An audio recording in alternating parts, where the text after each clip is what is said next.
Welcome to Silent Fears. Every year, over 200 people vanish from cruise ships without a trace. That's a chilling reality most passengers never think about. Tonight, I'm sharing 11 disturbing true cruise ship horror stories that will make you question ever stepping aboard.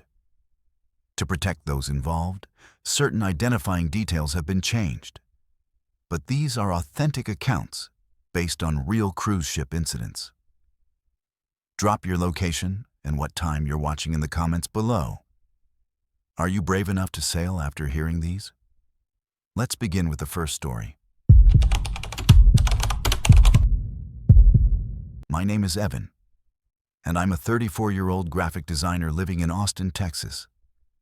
What I'm about to share with you happened just last September, and to this day, I can't shake the cold dread that settles over me whenever I think about it. My fiancée Rachel and I had been planning our dream Alaska cruise for months. 7 glorious days aboard the Norwegian Pearl, sailing from Seattle to Juneau. We'd saved up, researched every glacier tour and whale-watching excursion, and couldn't wait to celebrate our engagement surrounded by the beauty of the Alaskan wilderness.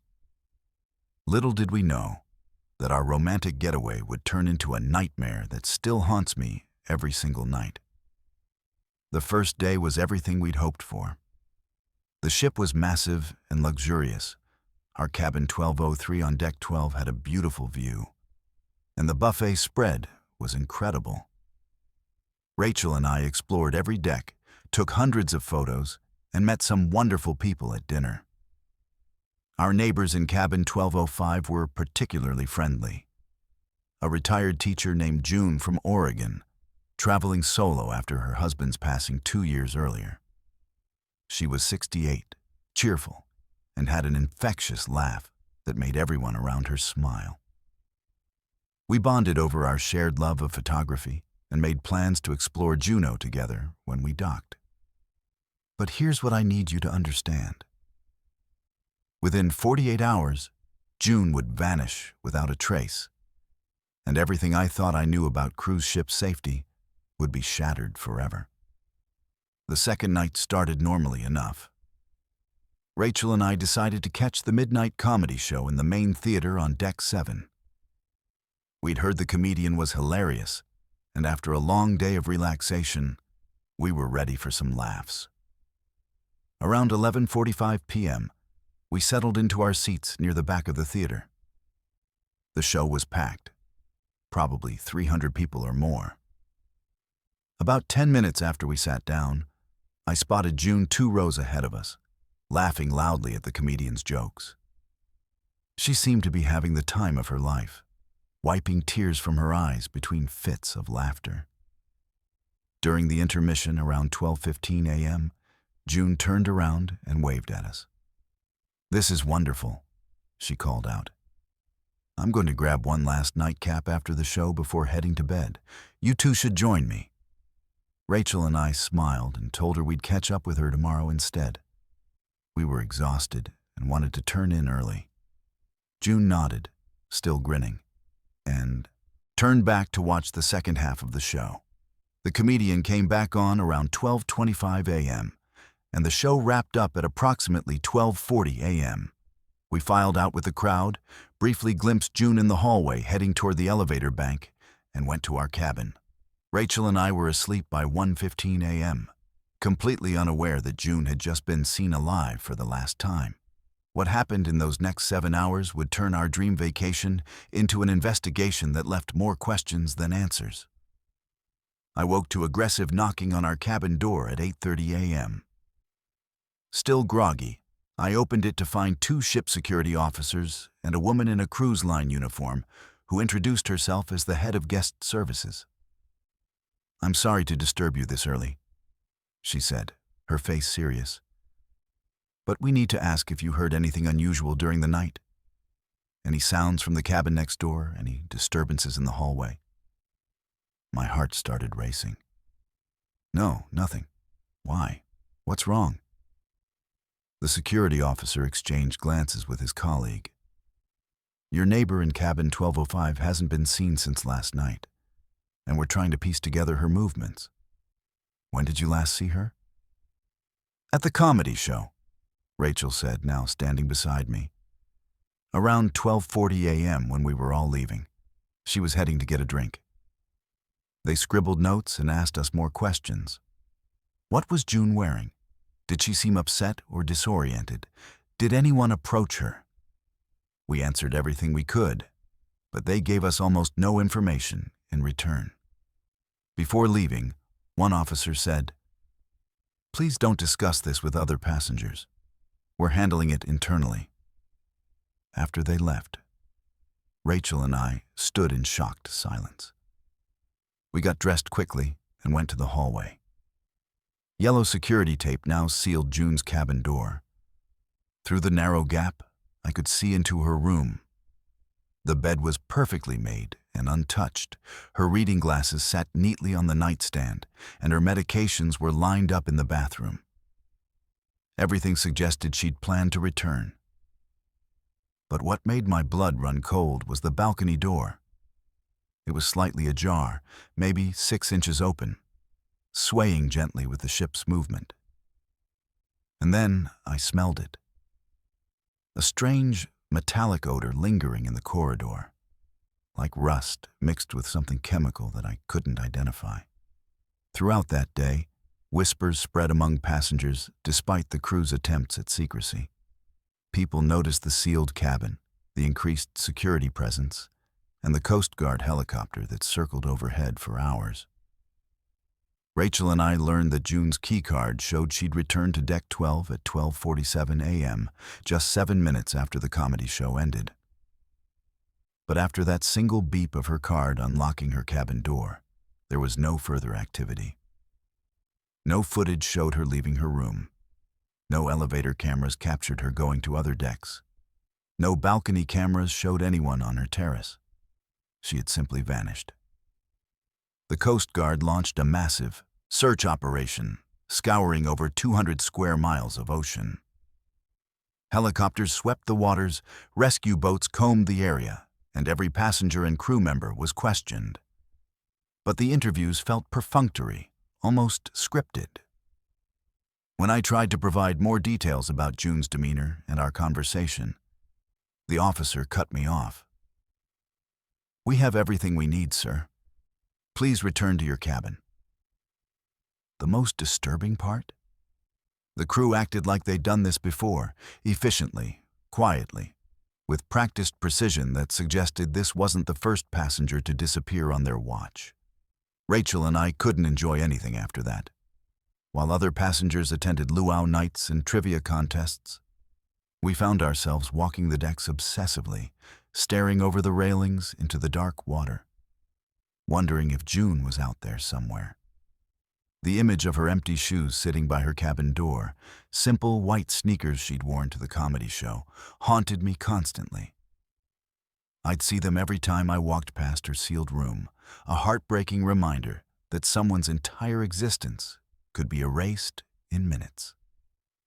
At dinner, passengers whispered theories. Suicide, some said. Maybe her grief over losing her husband became overwhelming.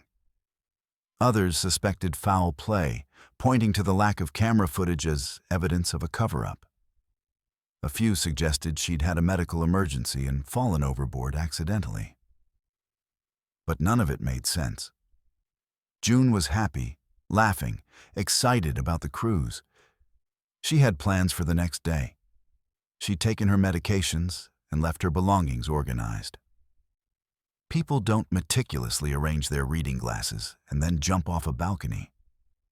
The smell in the corridor persisted for 2 days, that metallic, chemical odor that no amount of air freshener could mask.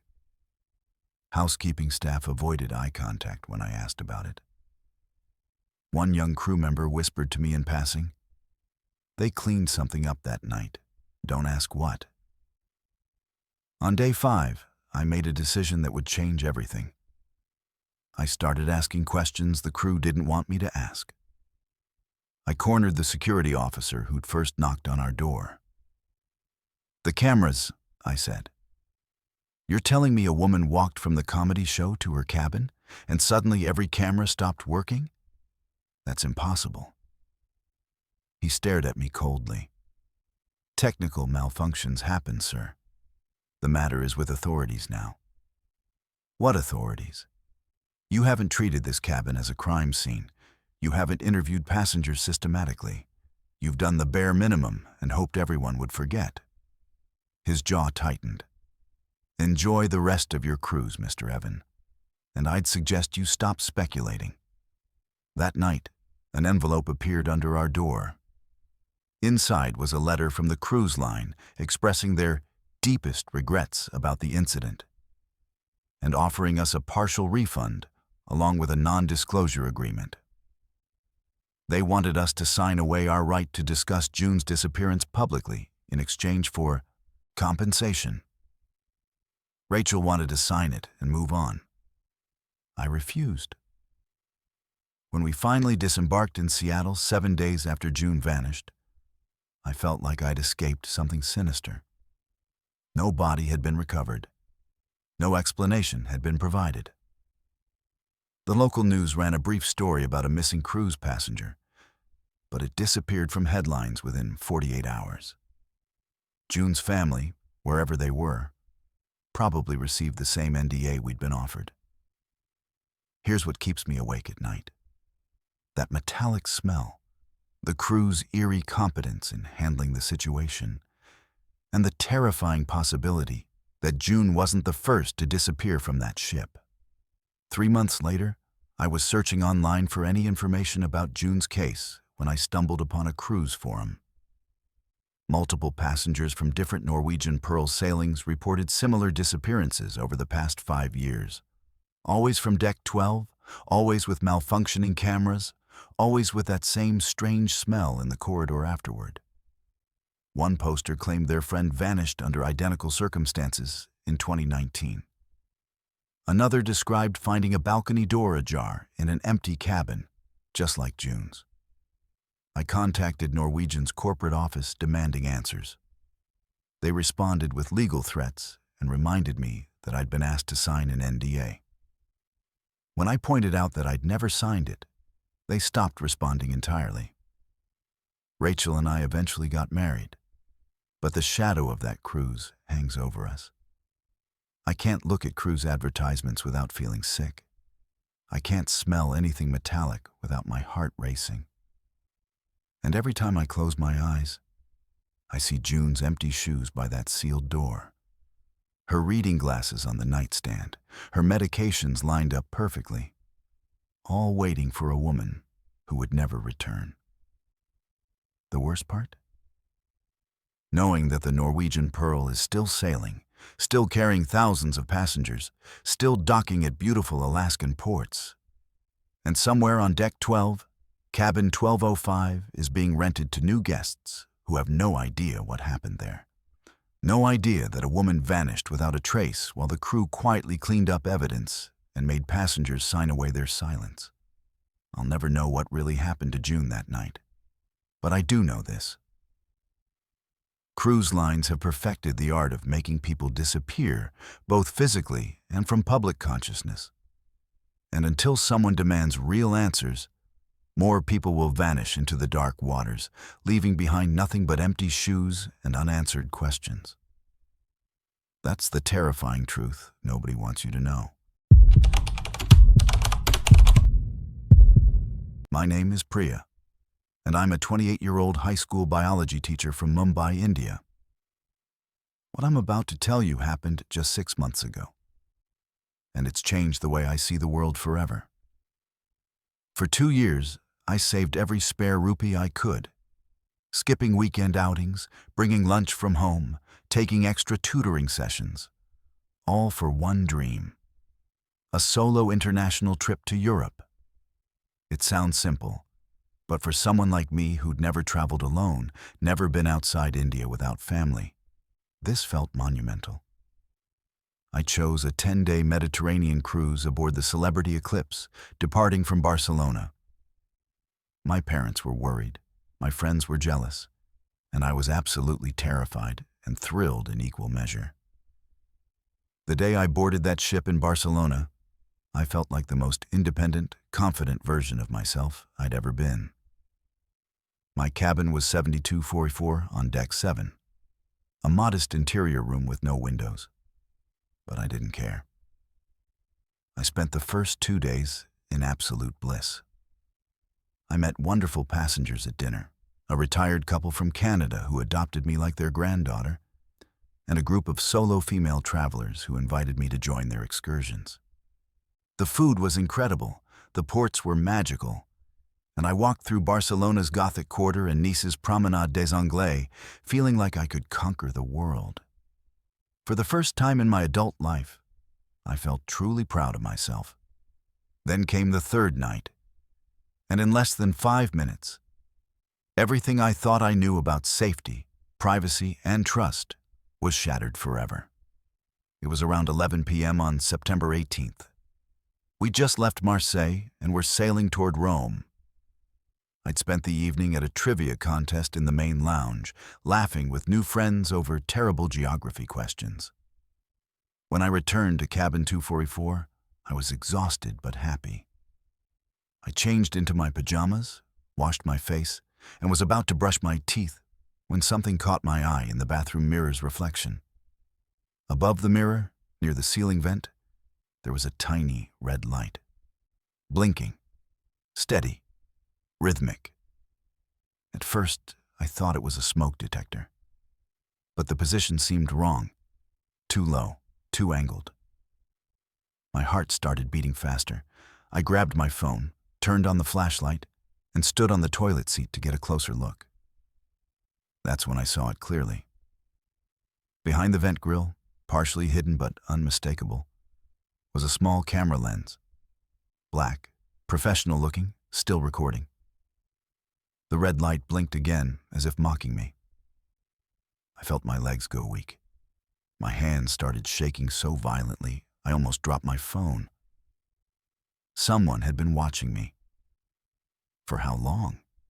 Since I boarded 3 days ago? I thought about every moment I'd spent in this cabin, changing clothes, showering, sleeping, existing in what I thought was privacy. The violation felt physical, like I'd been assaulted. What I discovered in the next hour would reveal something far more sinister than a single creep with a hidden camera. I called ship security at 11:17 p.m., barely able to speak coherently. "There's a camera in my bathroom," I managed to say. "A hidden camera. It's recording right now."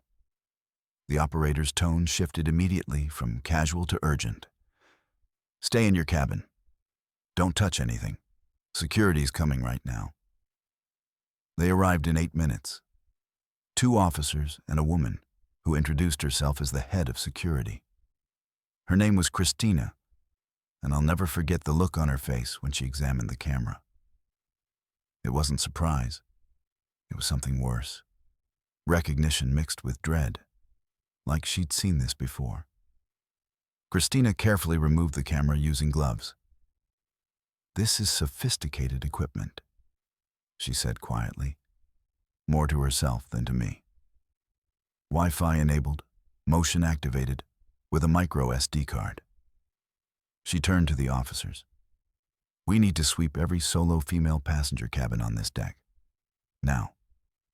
Within 30 minutes, my cabin was filled with security personnel, technicians with detection equipment, and ship officers speaking in hushed, urgent tones. I sat on my bed, wrapped in a blanket, feeling like my body didn't belong to me anymore. Then came the news that made everything infinitely worse. By 1 a.m., security had swept Deck 7 systematically. They found cameras in 4 other cabins, 7251, 7268, 7273, and 7289. All belonged to solo female travelers. All cameras were identical, professionally installed behind vent grills or smoke detector covers. All were actively recording to cloud storage, meaning someone, somewhere, had been watching 5 women simultaneously for days. The cruise line's response to this systematic invasion would be almost as disturbing as the cameras themselves. Christina pulled me aside around 2 a.m. "We're moving you to a new cabin on deck 10 immediately," she said. "Your belongings will be transferred by morning.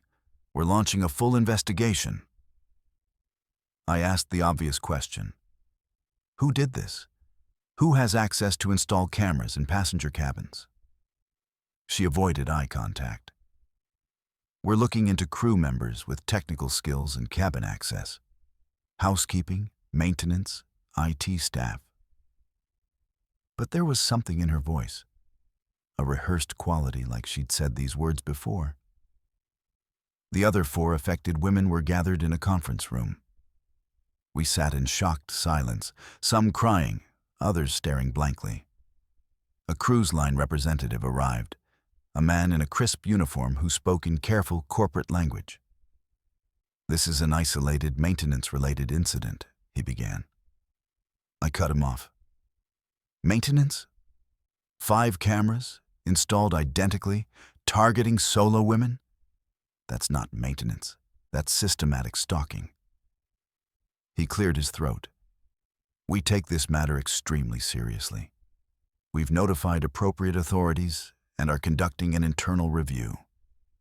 In the meantime, we'd like to offer each of you a complimentary future cruise and spa credits as a gesture of goodwill." I stared at him in disbelief. A future cruise? After someone violated my privacy in the most intimate way possible? "I want to know who did this," one of the other women said, her voice shaking. "And I want to know why there's no PA announcement warning other passengers." The representative shifted uncomfortably.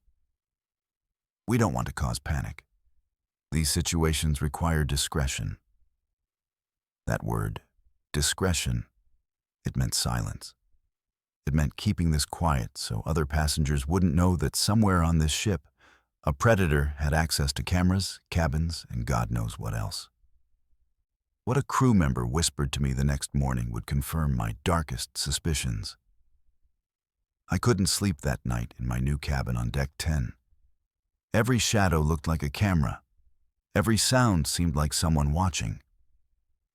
At 6 a.m., I went to the buffet, needing to be around people. A young Filipino crew member was refilling the coffee station. When she saw me, her expression changed. She recognized me from the security incident. As she passed my table, she leaned down slightly and whispered quickly, "Similar things happened before. Other ships in the fleet, they always call it maintenance." Then she walked away, leaving me frozen with my coffee halfway to my lips. Other ships, other women, other cameras. This wasn't an isolated incident. It was a pattern, and the cruise line knew about it. I spent the rest of that day researching on my phone's data connection. I found forum posts from passengers on other Celebrity Cruises ships reporting finding cameras. I found lawsuits that had been quietly settled. I found Facebook groups where women shared eerily similar stories, cameras in cabins, cruise lines offering compensation for silence, investigations that went nowhere. That afternoon, a cruise line attorney visited me. She presented a document, a settlement offer. They'd refund my entire cruise fare, provide $5,000 in compensation, and offer 2 free future cruises. In exchange, I'd sign a non-disclosure agreement preventing me from discussing this incident publicly, on social media or with media outlets. "This protects both parties," she said smoothly. I read the document 3 times. It wasn't protecting me. It was protecting them from lawsuits, bad publicity, and accountability. The psychological damage of what happened would become clear in ways I never expected. For the remaining 7 days of that cruise, I barely left my cabin. When I did shower, I hung towels over every surface, covered the vents, and kept my bathroom door open. I couldn't eat without checking under tables for cameras. I couldn't sleep without waking every hour, convinced I heard clicking sounds or saw blinking lights. The retired Canadian couple found me crying in a hallway one afternoon. "What happened, dear?" they asked. I wanted to tell them. I wanted to warn every woman on that ship. But security had made it clear. We were not to cause alarm among other passengers. The worst part wasn't the physical violation. It was the questions that tormented me constantly. Who installed those cameras? Was it one person or multiple crew members? Did they watch live feeds or record and share videos later? Were there more cameras we didn't find? Who else had been victimized before me? How many women had showered, changed, slept, cried, existed in false privacy while someone watched? When we docked in Rome on day 8, I made a decision. I gathered my belongings, went to guest services, and said, "I'm disembarking today. I'm forfeiting the remaining 2 days of this cruise." They tried to convince me to stay. They offered more compensation. I refused everything. I walked off that ship and didn't look back. At Rome's Leonardo da Vinci Airport, I filed a police report with Italian authorities. They took my statement, gave me a case number, and said they'd coordinate with maritime authorities. 6 months later, I've never heard back.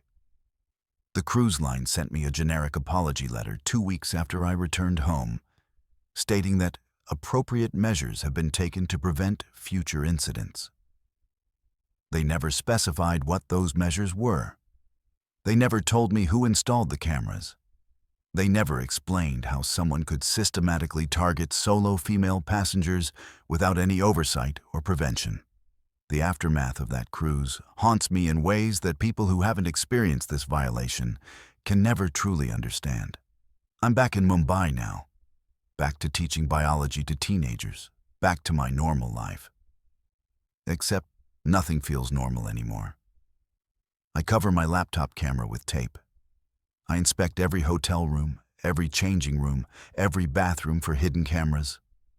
I bought a camera detector device online and carry it everywhere.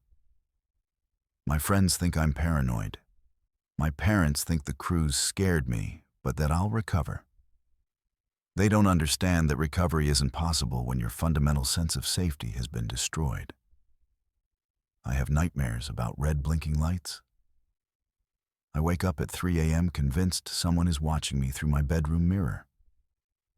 I can't look at cruise advertisements without feeling physically ill. The worst moments are when I'm getting dressed or showering. I imagine how many times someone watched me in those intimate moments, and I feel violated all over again. I never signed their NDA. I never accepted their compensation. Because staying silent protects predators and cruise lines, not victims. Right now, the celebrity Eclipse is still sailing the Mediterranean, carrying thousands of passengers who have no idea what happened in cabin 7244 on deck 7. And somewhere, the person who installed those cameras, who violated 5 women and probably countless others before us, is still out there. Possibly still working in the cruise industry, possibly still installing cameras in new cabins on new ships. That's the terrifying reality nobody wants you to know. That the ships you trust with your vacation, your safety, and your privacy might be hiding predators behind their polished corporate smiles. My name is Greg, and I'm a 51-year-old paramedic who spent the last 28 years working Boston's busiest emergency medical routes. I've seen everything: overdoses, trauma cases, cardiac arrests, mass casualty incidents. I thought nothing could rattle me anymore. I was wrong. What happened on what was supposed to be a perfect family vacation aboard the Carnival Glory last March still keeps me awake at night. Not because of what I saw, but because of what the cruise line refused to acknowledge. My wife Sarah and I booked this 7-day Western Caribbean cruise from Miami to celebrate our daughter Emma's 10th birthday.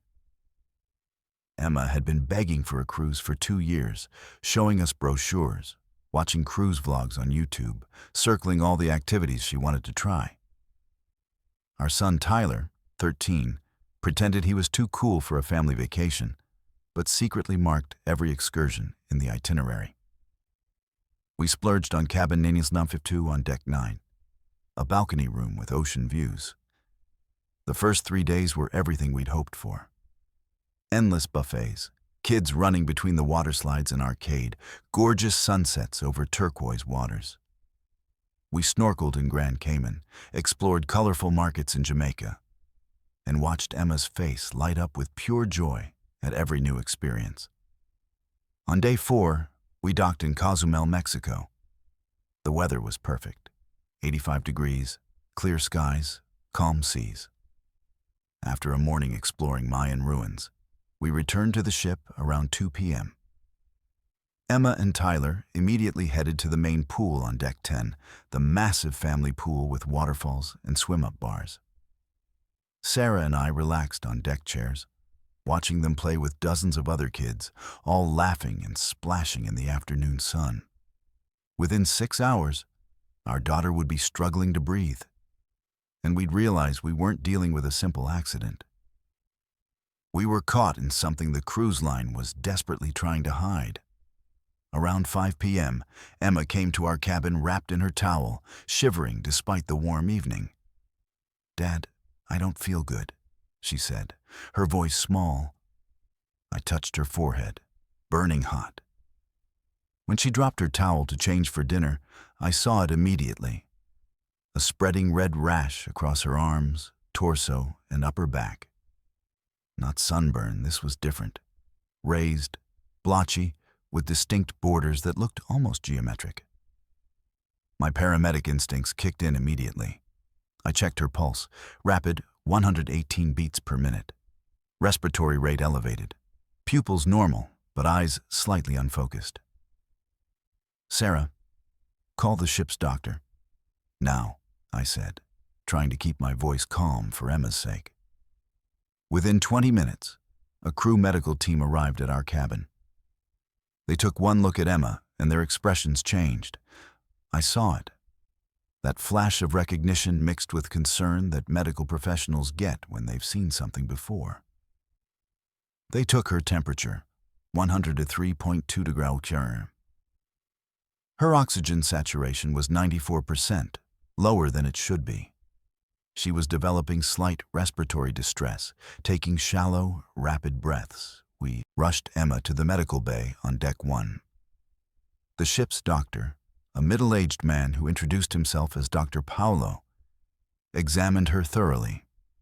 He checked the rash, listened to her lungs, took blood samples. But here's what bothered me. He didn't seem surprised. Baffled, yes. He kept saying interesting presentation and unusual manifestation, but not shocked, like this was the first case he'd encountered. After 30 minutes of tests, his diagnosis was frustratingly vague. Unspecified viral infection with dermatological manifestations. "What virus?" I pressed. "How did she contract it? Is it contagious? What's the treatment protocol?" Dr. Paulo avoided direct eye contact. "We're treating symptomatically, antihistamines, fever reducers, monitoring. She'll need to remain isolated in your cabin for at least 48 hours. Then came the information that transformed this from a worrying medical situation into something far more sinister. As we were preparing to take Emma back to our cabin, a nurse rushed into the examination room, speaking rapidly in Spanish to Dr. Paulo. I caught enough words, tres más niños, mismos síntomas, piscina, to understand. 3 more children, same symptoms, pool. Dr. Paulo's face went pale. He excused himself quickly, leaving us with a junior medical officer who seemed barely out of nursing school and completely overwhelmed. Within 3 hours of Emma's diagnosis, the medical bay was in chaos. I saw it because I refused to leave until I got real answers. 4 examination rooms filled with sick children, all with the identical rash pattern, all with high fevers, respiratory symptoms, and severe nausea. All had been swimming in the main pool on Deck 10 that afternoon. This wasn't coincidence.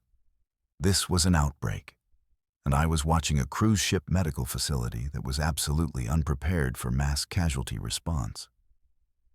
Sarah took Emma back to cabin 9152 while I stayed, demanding to speak with the ship's chief medical officer. When he finally appeared, a stern-faced man who introduced himself only as Dr. Raymond, I laid it out clearly. I'm a paramedic with 28 years of experience. I know what contamination looks like. That pool needs to be closed immediately, tested, and every passenger notified. This is a public health emergency. Dr. Raymond's response chilled me.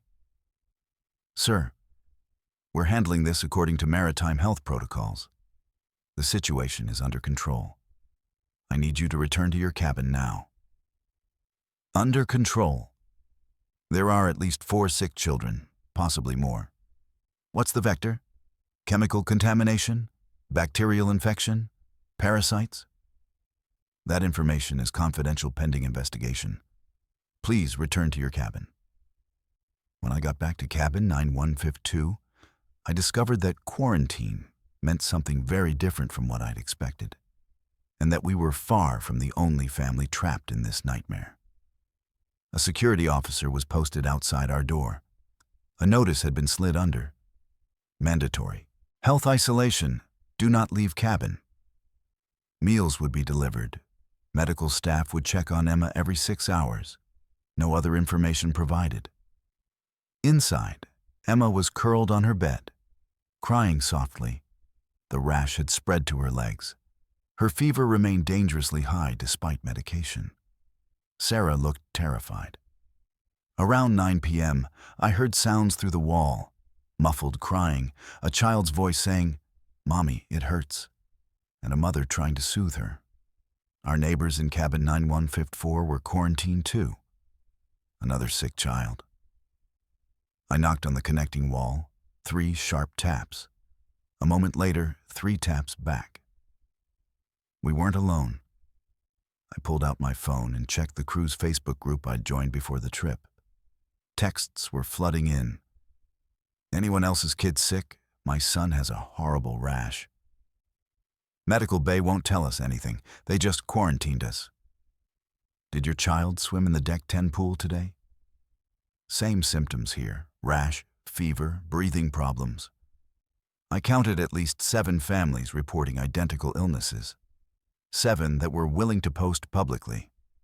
How many more were isolated in their cabins, scared and confused? I tried calling the CDC's Maritime Illness Hotline from my cell phone. No signal strong enough in the middle of the Caribbean.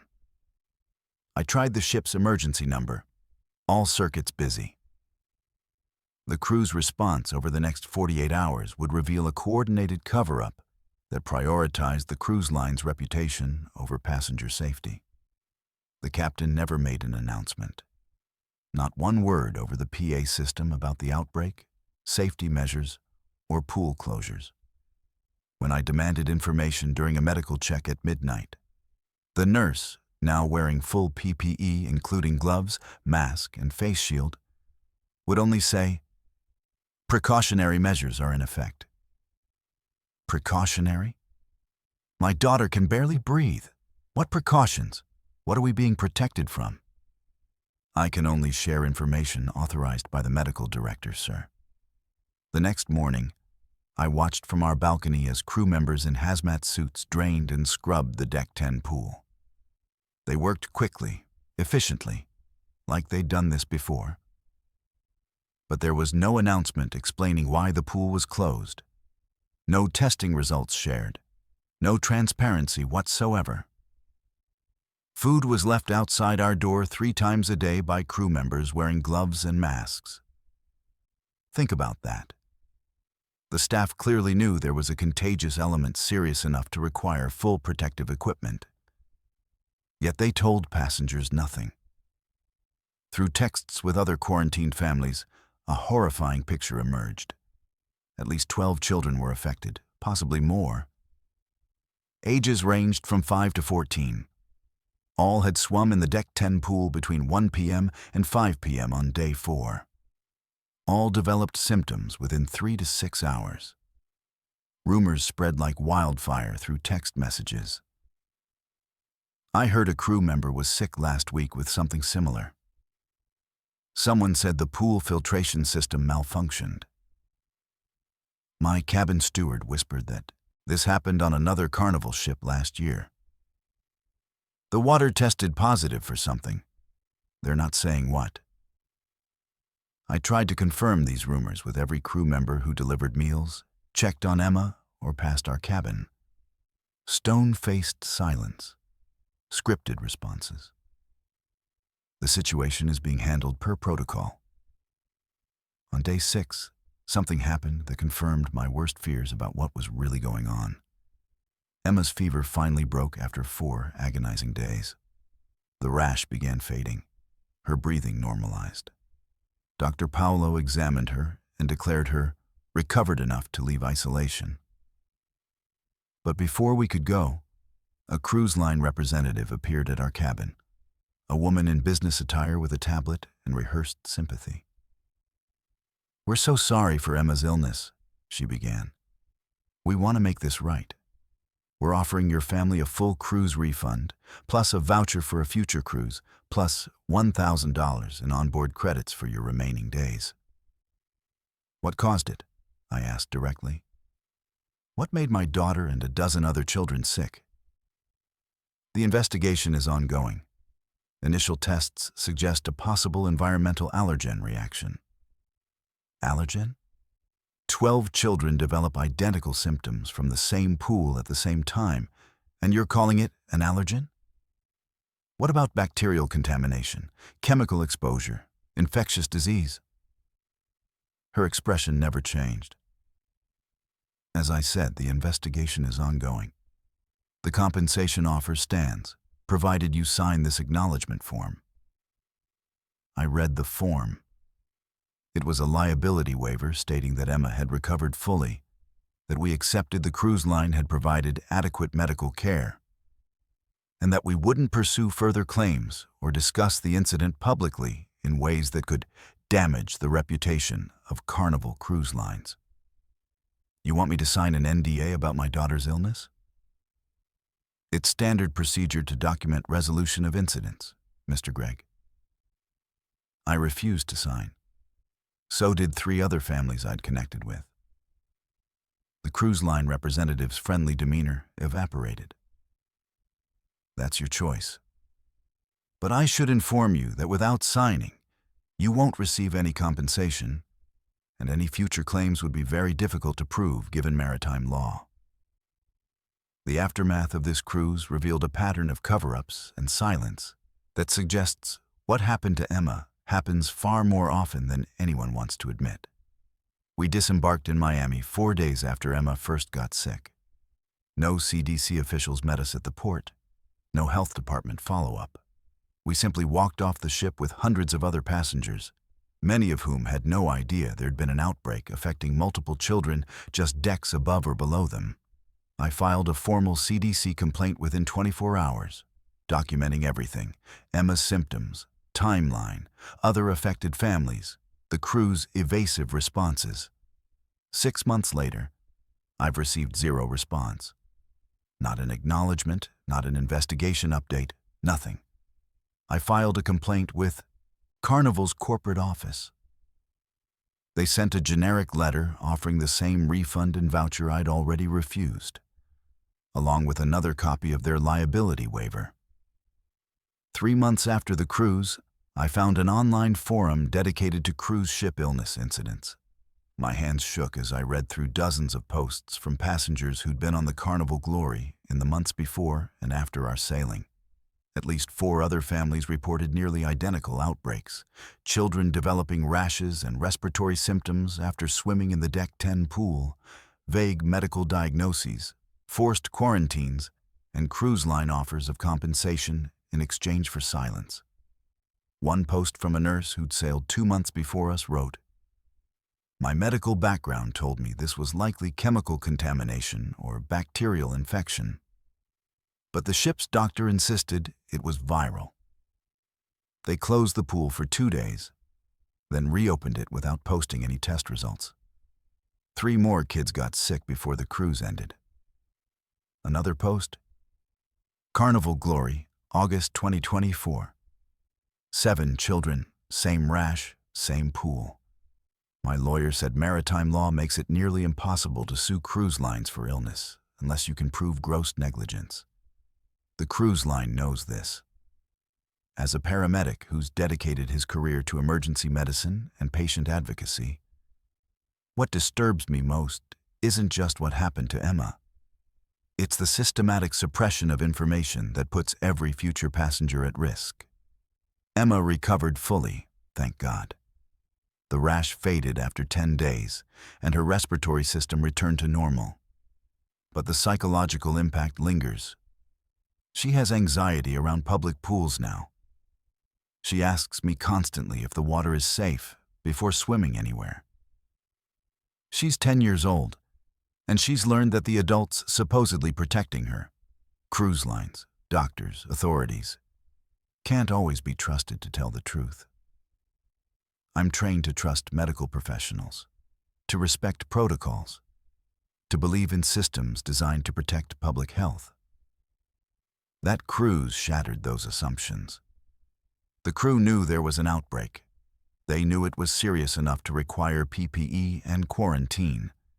They knew other children beyond the initial 4 were at risk. And they chose silence over transparency, liability protection over passenger safety. The Carnival Glory is still sailing the Caribbean right now. The Deck 10 pool is still being used by families who have no idea that multiple outbreaks have originated from that exact location. And somewhere in Carnival's corporate offices, there are reports documenting exactly what contaminated that pool, what sickened those children, and how many times it's happened before. Reports that will never be made public because maritime law and corporate lawyers have perfected the art of burying inconvenient truths. If you're planning a cruise, especially with children, understand this. When your child gets sick on a ship, you're not dealing with a hospital accountable to health, departments, and transparency laws. You're dealing with a floating city governed by maritime law, registered in foreign countries with minimal oversight, operated by corporations that prioritize profit and reputation over your family's safety. And if something goes wrong, you'll face the same choice we did. Take the compensation money and sign away your right to speak, or fight a system specifically designed to silence you. That's the reality no cruise brochure will ever show you. And it's a lesson we learned at the cost of our daughter's health and our family's peace of mind. My name is Lucia, and I'm a 24-year-old bartender from San Diego, California. What I'm about to tell you happened during what was supposed to be the adventure of a lifetime. A 6-month contract working aboard Royal Caribbean's Voyager of the Seas, sailing the Australia and South Pacific route.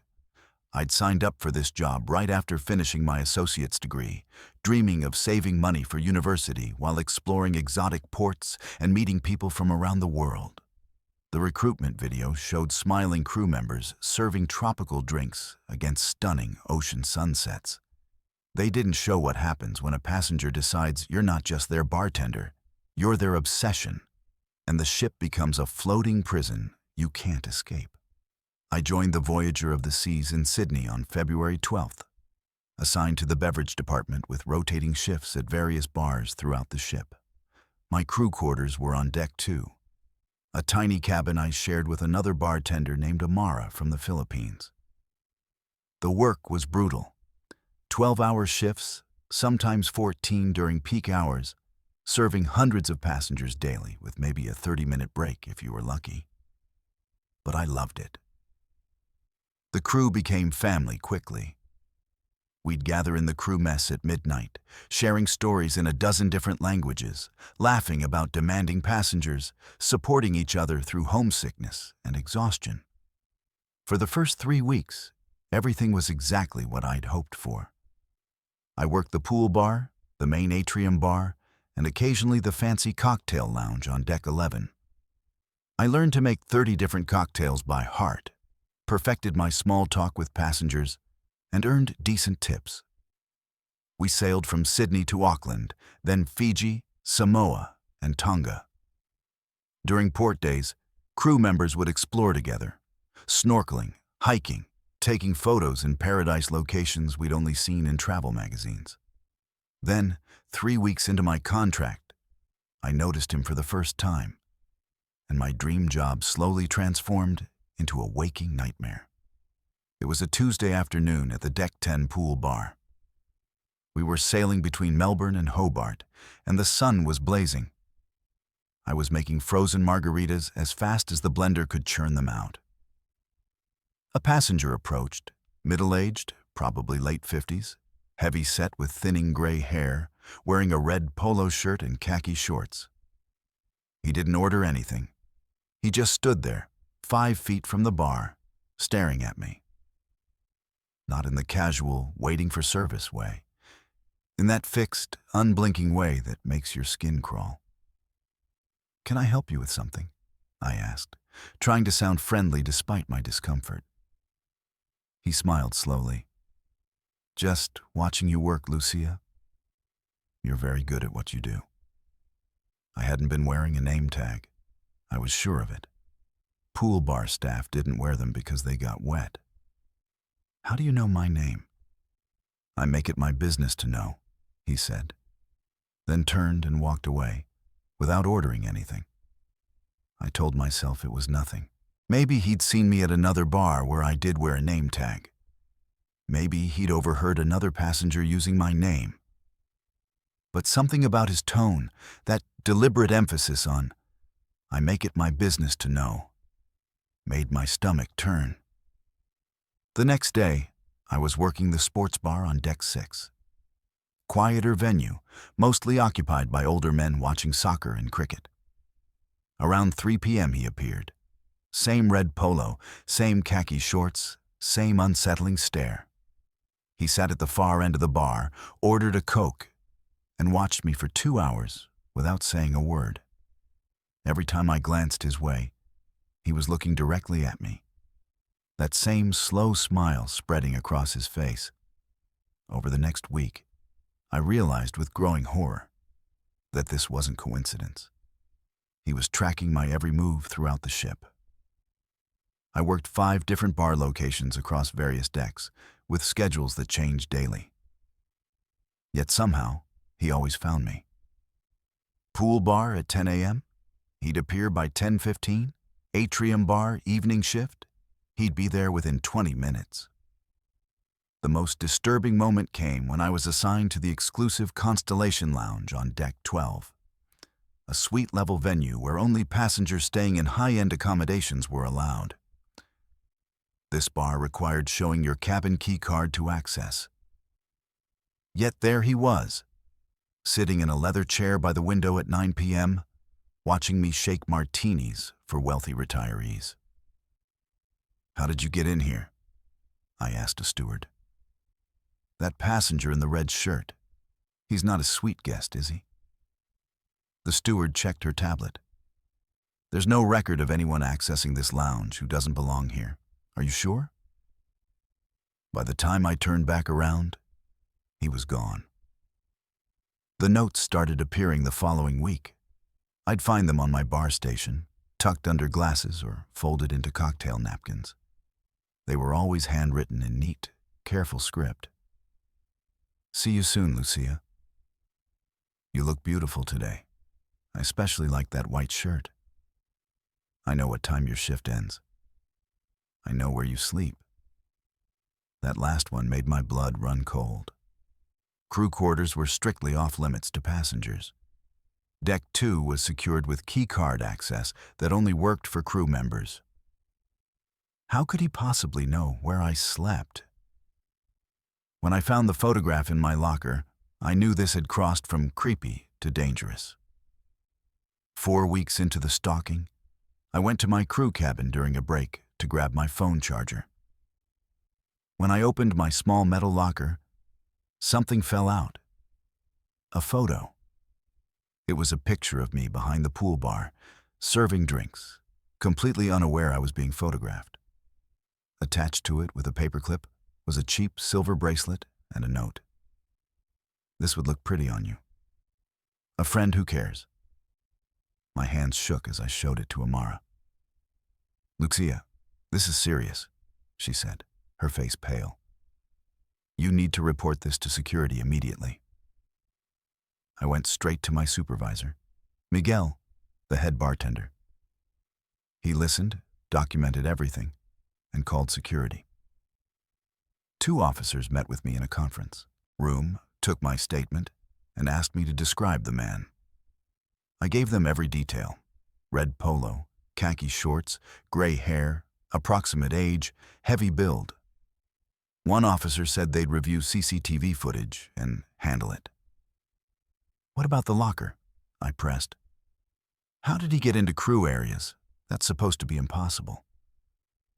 We'll investigate that as well, the officer said in a tone that suggested he wouldn't. The next day, security told me they'd spoken to the passenger, and he'd been warned about appropriate behavior. They gave me his cabin number, 8547 on deck 8, and assured me the situation was resolved. But they couldn't remove him from the ship mid-voyage without concrete evidence of threat. A passenger staring at me, leaving notes, accessing restricted areas, and photographing me without permission apparently didn't qualify as threatening enough. The stalking not only continued, it escalated in ways that made me question whether the ship's security was protecting me or protecting the cruise line's paying customer. He appeared at every bar I worked, without fail. He'd sit for hours, ordering a single drink, watching me. Other crew members started noticing. That guy in red is here again, they'd whisper. He's been sitting there for 3 hours. Passengers noticed too. A kind woman from Texas approached me one evening. Honey, that man has been staring at you nonstop. Do you know him? Because it's making me uncomfortable and I'm just watching from across the bar. I reported each incident to security. They'd log it, nod sympathetically, and do nothing. When I asked why they couldn't at least ban him from the bars where I worked, they said, "We can't restrict a paying passenger's access to public areas without violating his rights." His rights. What about my right to work without being stalked? The gifts kept appearing in my locker. A box of cheap chocolates, a small stuffed dolphin, a keychain with my name engraved on it. That one terrified me most, because it meant he'd had time to get something personalized in port. And somehow, impossibly, he kept accessing crew areas to leave these things. I changed my locker combination twice. Security supposedly increased patrols on deck 2. Nothing stopped him. I started changing my routine, taking different stairwells, varying my break times, asking other crew members to walk with me. But a ship is only so big. There are only so many routes between crew quarters and workstations, and he always seemed to know where I'd be. Then came the night between Brisbane and Vanuatu that would end my cruise ship career forever. We hit a storm, not hurricane level, but rough enough that most passengers stayed in their cabins. The ship rocked violently. Rain lashed the windows, and waves crashed against the hull. I finished my shift at the atrium bar around 2 a.m., exhausted and seasick. Most of the crew had already gone to bed. I took the crew stairwell down to deck 2, swiped my keycard at the security door, and entered the crew lounge. A small rec room with couches, a TV, and vending machines. It was supposed to be our safe space, accessible only to crew. The lights were off. I reached for the switch, And that's when I heard it. Lucia, Lucia, Lucia. My name, whispered over and over from the darkness. My heart stopped. I fumbled for my phone's flashlight, and the beam caught him sitting on the couch in the far corner.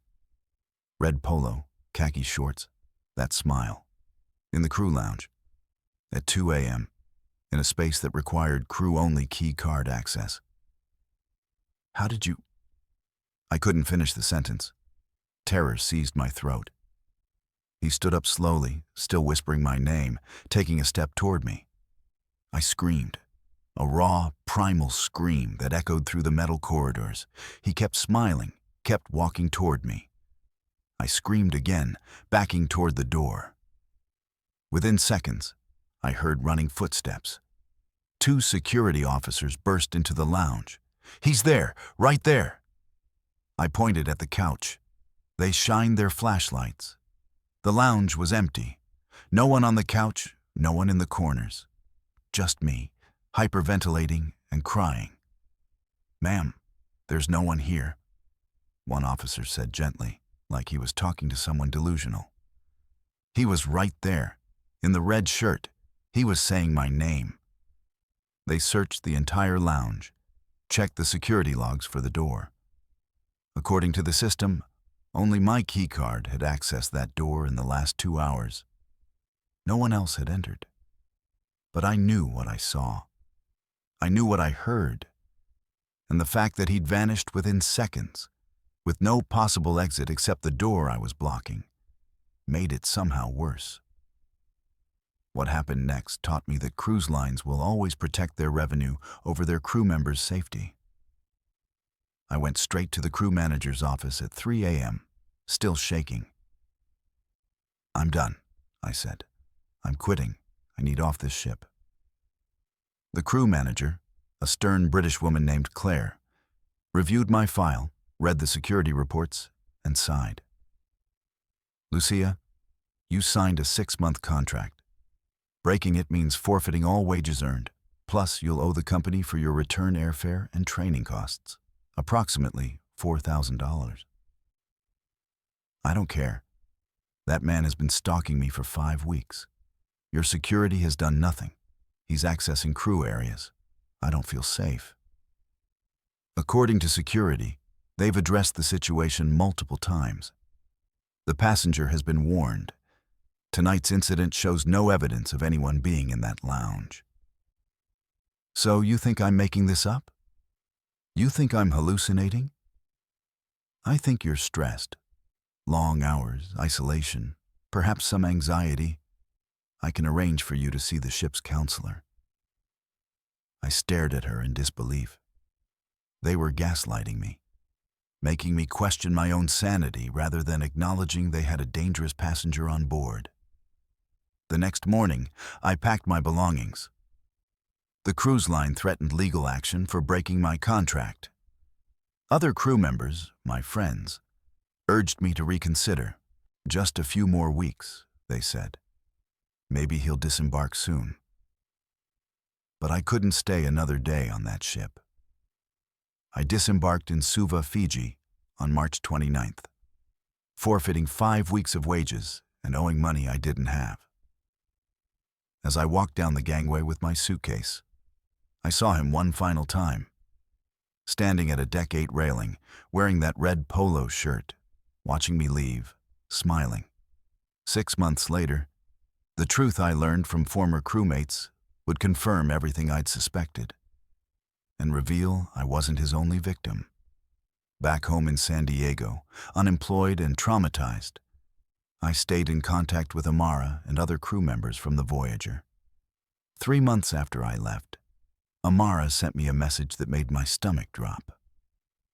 "Lucia, I found out something about that passenger.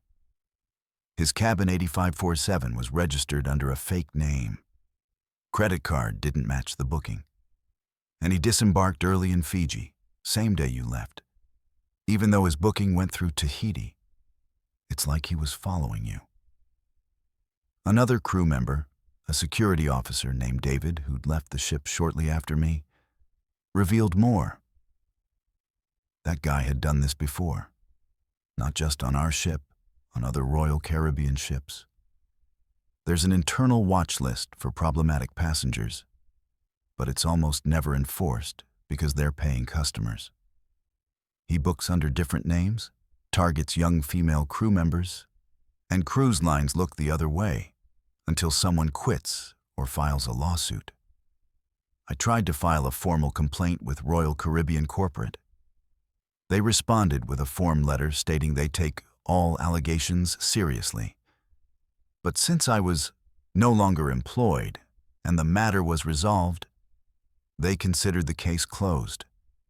I consulted a maritime lawyer who told me what I'd feared. Crew members have almost no legal protections. We're not covered by U.S. labor laws when working in international waters. We sign away most of our rights in employment contracts. And suing a cruise line is nearly impossible unless you can prove egregious negligence. The psychological scars from those 5 weeks at sea still define my daily life in ways I never could have imagined. I can't work in bars anymore. Even the smell of lime juice and rum makes me nauseous with anxiety. I have panic attacks in enclosed spaces, elevators, small rooms, anywhere I might feel trapped like I did on that ship. I obsessively check locks, look over my shoulder constantly, and flinch when men wear red shirts. I cut my long hair short because I couldn't stand wearing it down anymore. It made me feel exposed, vulnerable, watched. The worst part is the nightmares. I'm back on the ship, walking through endless corridors, and he's always there, around every corner, whispering my name, smiling that smile. I wake up at 2 a.m., the same time I found him in the crew lounge, drenched in sweat, convinced someone's in my room. I'm in therapy now, working through PTSD that my therapist says is typical of stalking victims. But she's never treated someone who was stalked on a cruise ship. A floating, isolated environment where escape is impossible, where your workplace and living space are the same confined area, where security prioritizes corporate liability over crew safety. The Voyager of the seas is still sailing the South Pacific. Young crew members just like I was. Desperate for adventure, needing money for college, believing the recruitment videos, are working those same bars on those same decks. And somewhere, that man in the red polo shirt is booking another cruise, using another fake name, targeting another young woman who has no idea that the ship's security will protect the paying passenger, not her.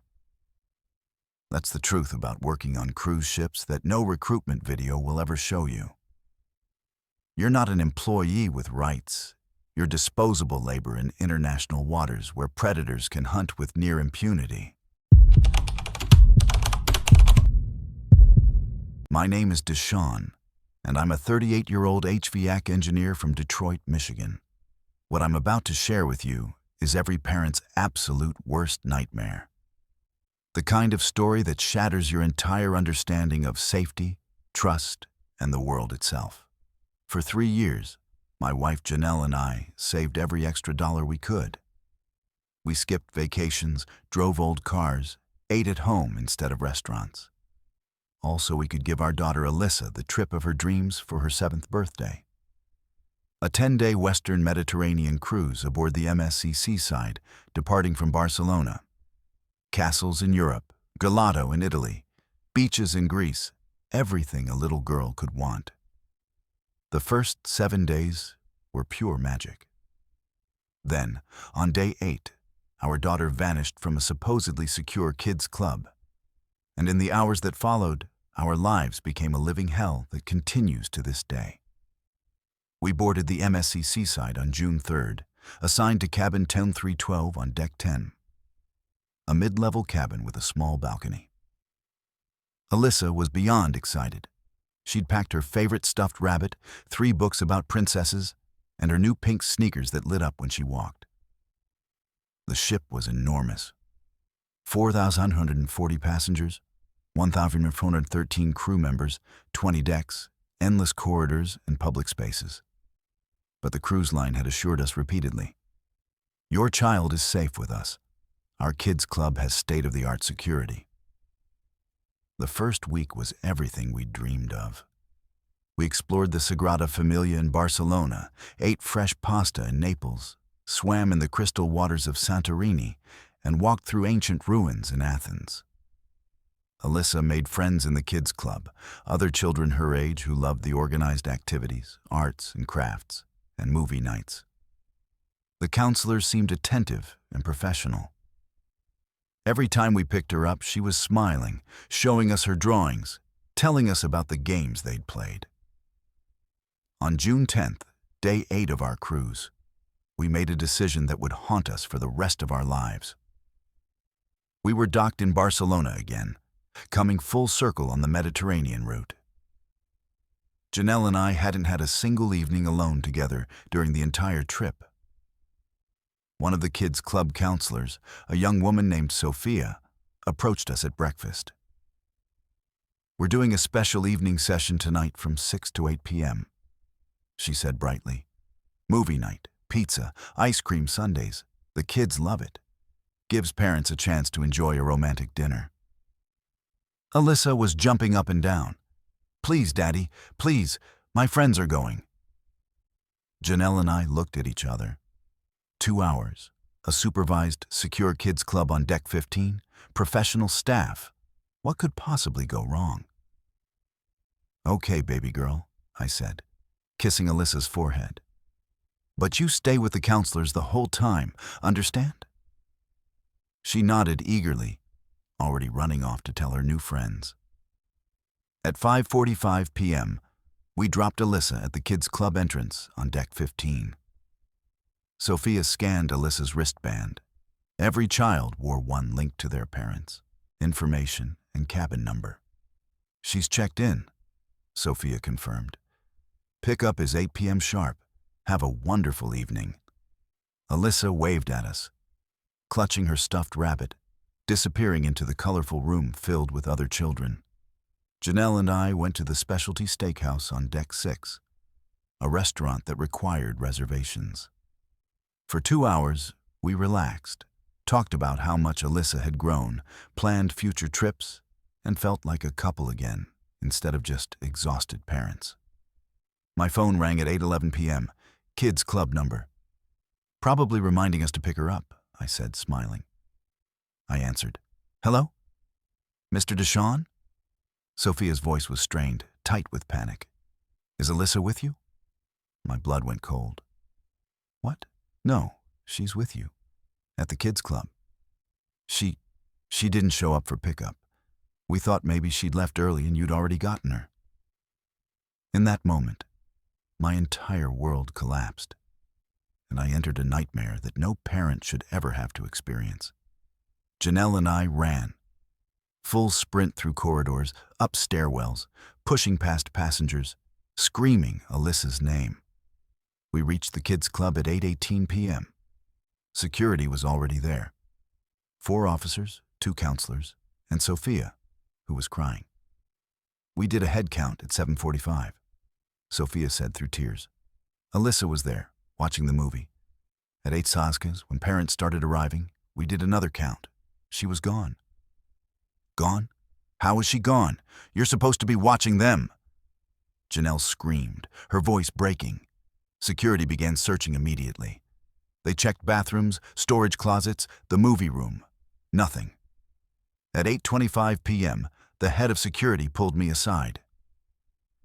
"We're reviewing security footage now. We will find her." But his face told me he wasn't confident. At 8:47 p.m., they showed us the footage. There was Alyssa at 8:02 p.m., leaving the kids' club with her purple backpack, walking toward the elevator bank at the end of the corridor. Just 30 feet. 30 feet of hallway with cameras covering every angle. But here's where it became impossible. Alyssa never reached the elevators. She walked into that corridor and vanished. No elevator footage showed her entering.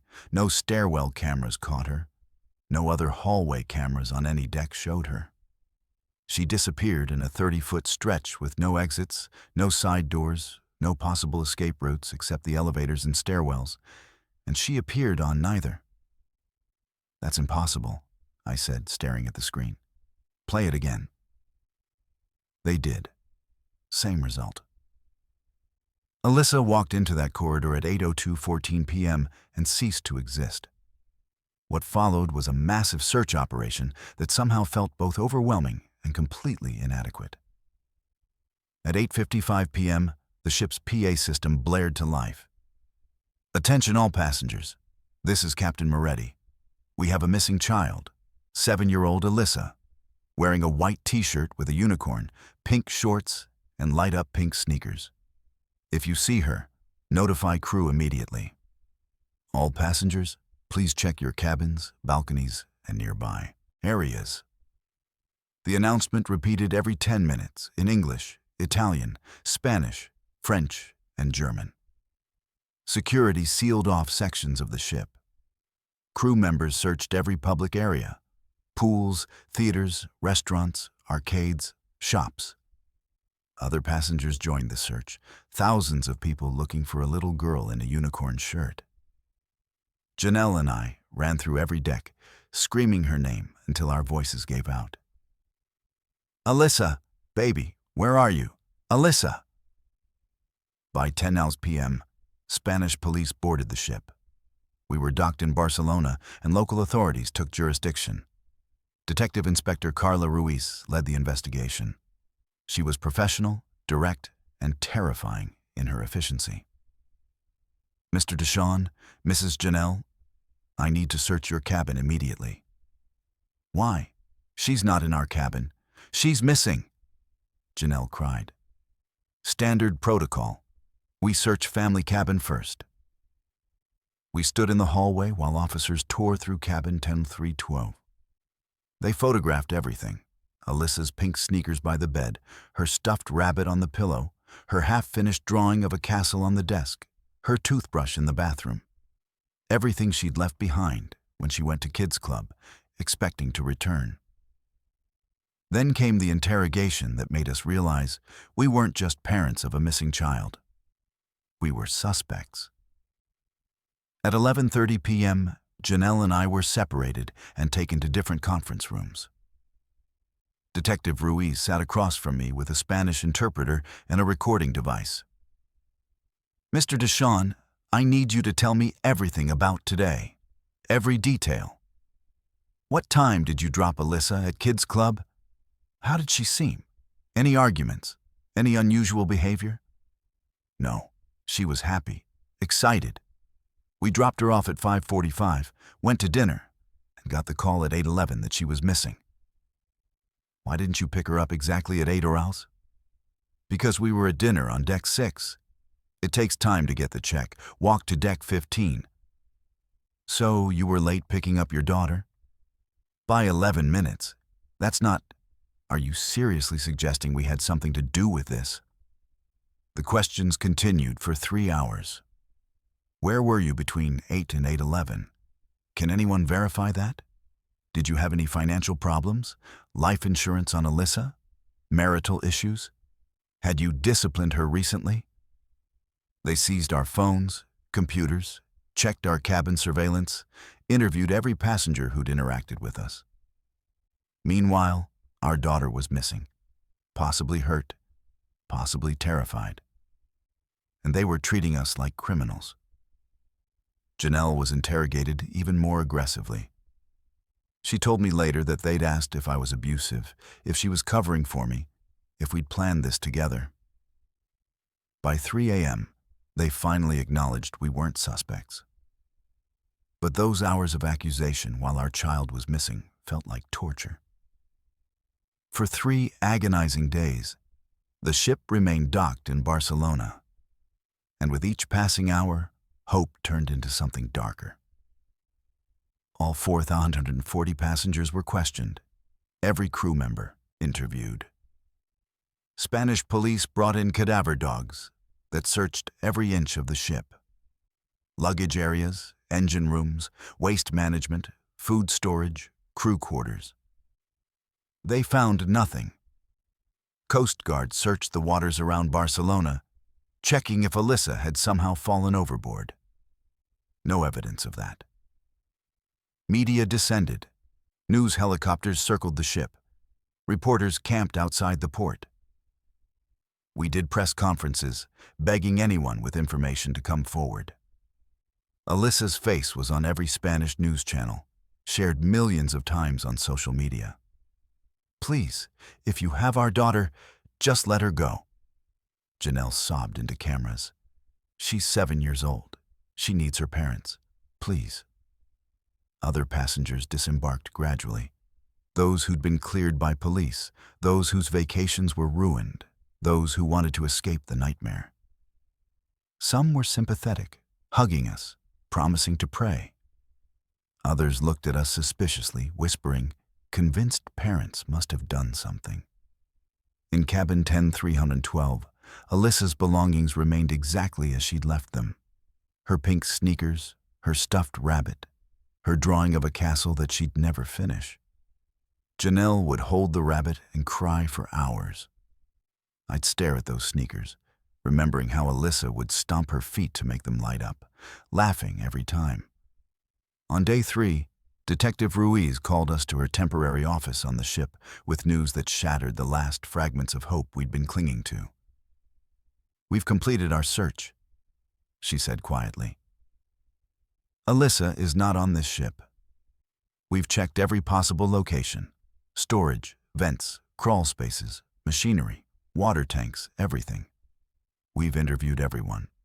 We've analyzed all footage. We have no evidence of foul play, no evidence of abduction, no evidence of accident. She paused. We have no evidence of anything. How is that possible? I asked, my voice hollow. She walked into a hallway and disappeared. Someone must have taken her. Someone must know something. Mr. Deshawn, I have worked missing persons cases for 18 years. I have never seen anything like this. A child vanishing from a monitored hallway with no exits, no footage of anyone else present, no witnesses, no physical evidence. It defies logical explanation. So what happens now? The investigation continues internationally. Interpol is involved. We'll monitor human trafficking networks, border crossings, airports. But I must be honest with you. After 72 hours with no leads, the likelihood of finding Alyssa alive diminishes significantly. Janelle collapsed. I caught her, and we held each other, sobbing in that sterile conference room while a detective told us our daughter was probably dead. The aftermath of losing Alyssa has destroyed everything we were and left us as hollow shells going through the motions of a life that no longer has meaning. We flew back to Detroit on June 16th without our daughter. The house felt like a mausoleum. Alyssa's room sat untouched. Her bed, her toys, her clothes, everything waiting for a little girl who would never come home. Janelle couldn't go in there. I'd sit on Alyssa's bed for hours, holding her stuffed animals, smelling her pillow, trying to remember every detail of her face, her laugh, her voice. The cruise line sent a representative to our house 2 weeks later. They offered a settlement, $250,000, a full refund, and a voucher for a future cruise. A voucher for a cruise after our daughter vanished on one of their ships. I told the representative to get out before I did something I'd regret. Mr. Deshawn, this is a generous offer. My daughter is gone. Gone. And you're offering me money and a voucher? Get the hell out of my house. They increased the offer to $500,000. I refused. They threatened that litigation would be expensive, lengthy, and unlikely to succeed due to maritime law protections for cruise lines. I didn't care. 6 months later, I still can't work. I tried going back to my HVAC job, but I'd have panic attacks in the van, unable to focus, seeing Alyssa's face everywhere. I'm on disability leave now. Janelle quit her teaching job. She couldn't be around children anymore. Every 7-year-old girl reminded her of Alyssa. Our marriage is crumbling. We barely speak. When we do, we argue about that night. Why did we let her go to kids' club? Why weren't we there at exactly 8 rise? How did we fail to protect our daughter? The guilt is destroying us from the inside. International investigations continue, but there are no leads. Alyssa hasn't been found. No body, no sightings, no ransom demands, no answers. She vanished in 30 feet of monitored corridor and ceased to exist. Sometimes I imagine she's still alive somewhere, taken by someone who wanted a daughter, living under a different name, not remembering us. That fantasy is both comforting and agonizing. Other times, I imagine worse things.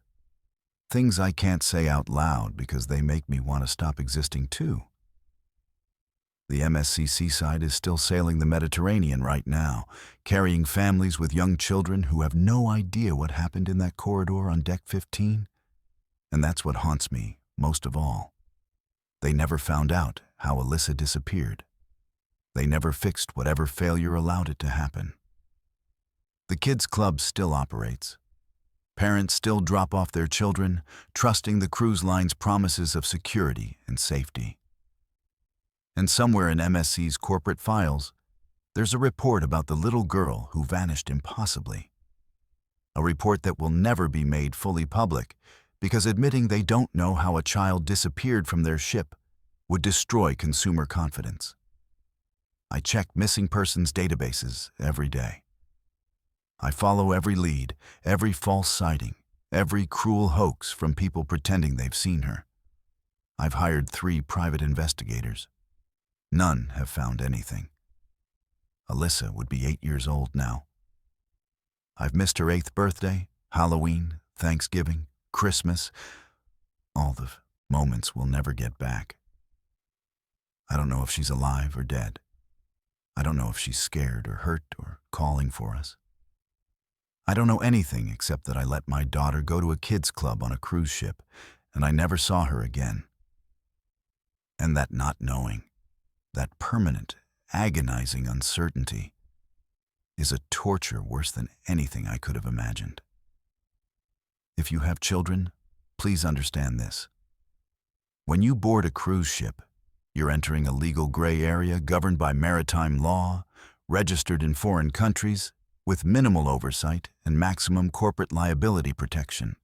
If something happens to your child, you'll face the same reality we did. Unanswered questions, inadequate investigations, and a system designed to protect the cruise line, not your family. Alyssa deserves better. Every missing child deserves better. But until cruise lines face real accountability, real transparency, and real consequences, more families will experience this nightmare, and more children will vanish without a trace. My name is Helena, and I'm a 45-year-old travel agent from Sofia, Bulgaria. I've booked hundreds of cruises for clients over the past 15 years, Caribbean getaways, Mediterranean tours, Northern Lights expeditions. I've read every brochure, studied every deck plan, memorized safety protocols and cabin layouts. I thought I knew everything about cruise ships.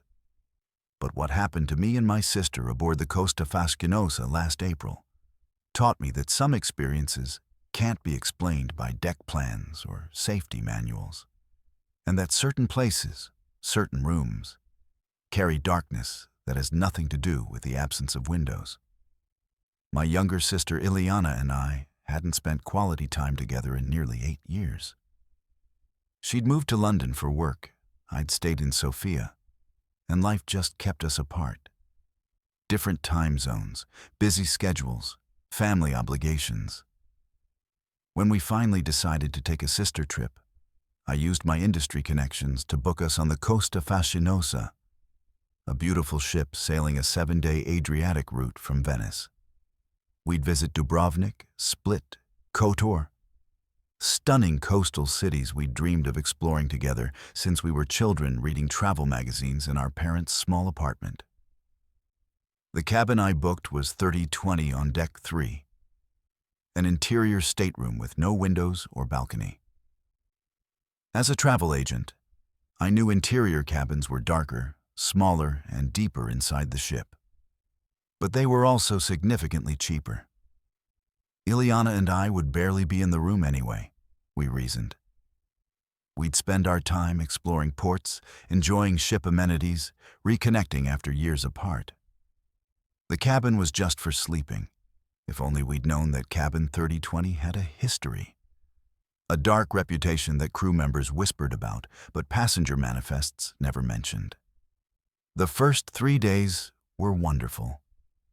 We explored Venice's canals, walked Dubrovnik's ancient walls, and spent hours talking over wine in the ship's cafes. Our cabin seemed perfectly normal. 2 twin beds, a small bathroom, storage space. No windows meant complete darkness at night. But I'd specifically brought an LED nightlight for that. The only odd thing was the location. Cabin 3020 was at the end of a long corridor on deck 3, far from elevators and public areas. The hallway seemed quieter, dimmer, almost forgotten compared to busier decks above. On the 4th night, April 14th, the weather forecast had warned of a Mediterranean storm system moving through the Adriatic. These spring storms were common: rough seas, heavy rain, high winds. But modern cruise ships were designed to handle them safely. The captain announced at dinner that we might experience some rocking overnight, but to remain calm. Ileana and I returned to cabin 3020 around 10:30 p.m., changed into pajamas, and settled into our beds. The storm hit around 11 p.m. with shocking violence. Thunder cracked overhead. Waves slammed against the hull with sounds like explosions. The ship pitched and rolled, and I could hear the groaning of metals stressed by the sea's force.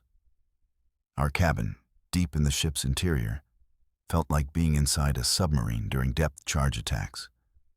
The lights flickered, on, off, casting unsettling shadows across the walls. "Helena, I don't like this," Ileana said, her voice tight with anxiety. "It's normal," I assured her, drawing on my professional knowledge.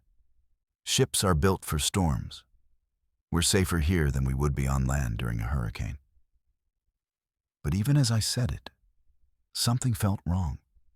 The air in cabin 3020 felt heavy, oppressive, like the atmospheric pressure was changing in ways that had nothing to do with weather. Around 1 a.m., when the storm was at its peak fury, we discovered we were trapped. And that was when the real nightmare began. Ileana needed to use the bathroom. She got out of bed, stumbled in the darkness broken only by my small nightlight, and tried to open our cabin door to let in some hallway light. The door wouldn't budge. She pulled harder. Nothing. "Helena, the door is stuck." I got up and tried it myself. The handle turned, the mechanism clicked, but the door remained sealed shut as if welded to the frame.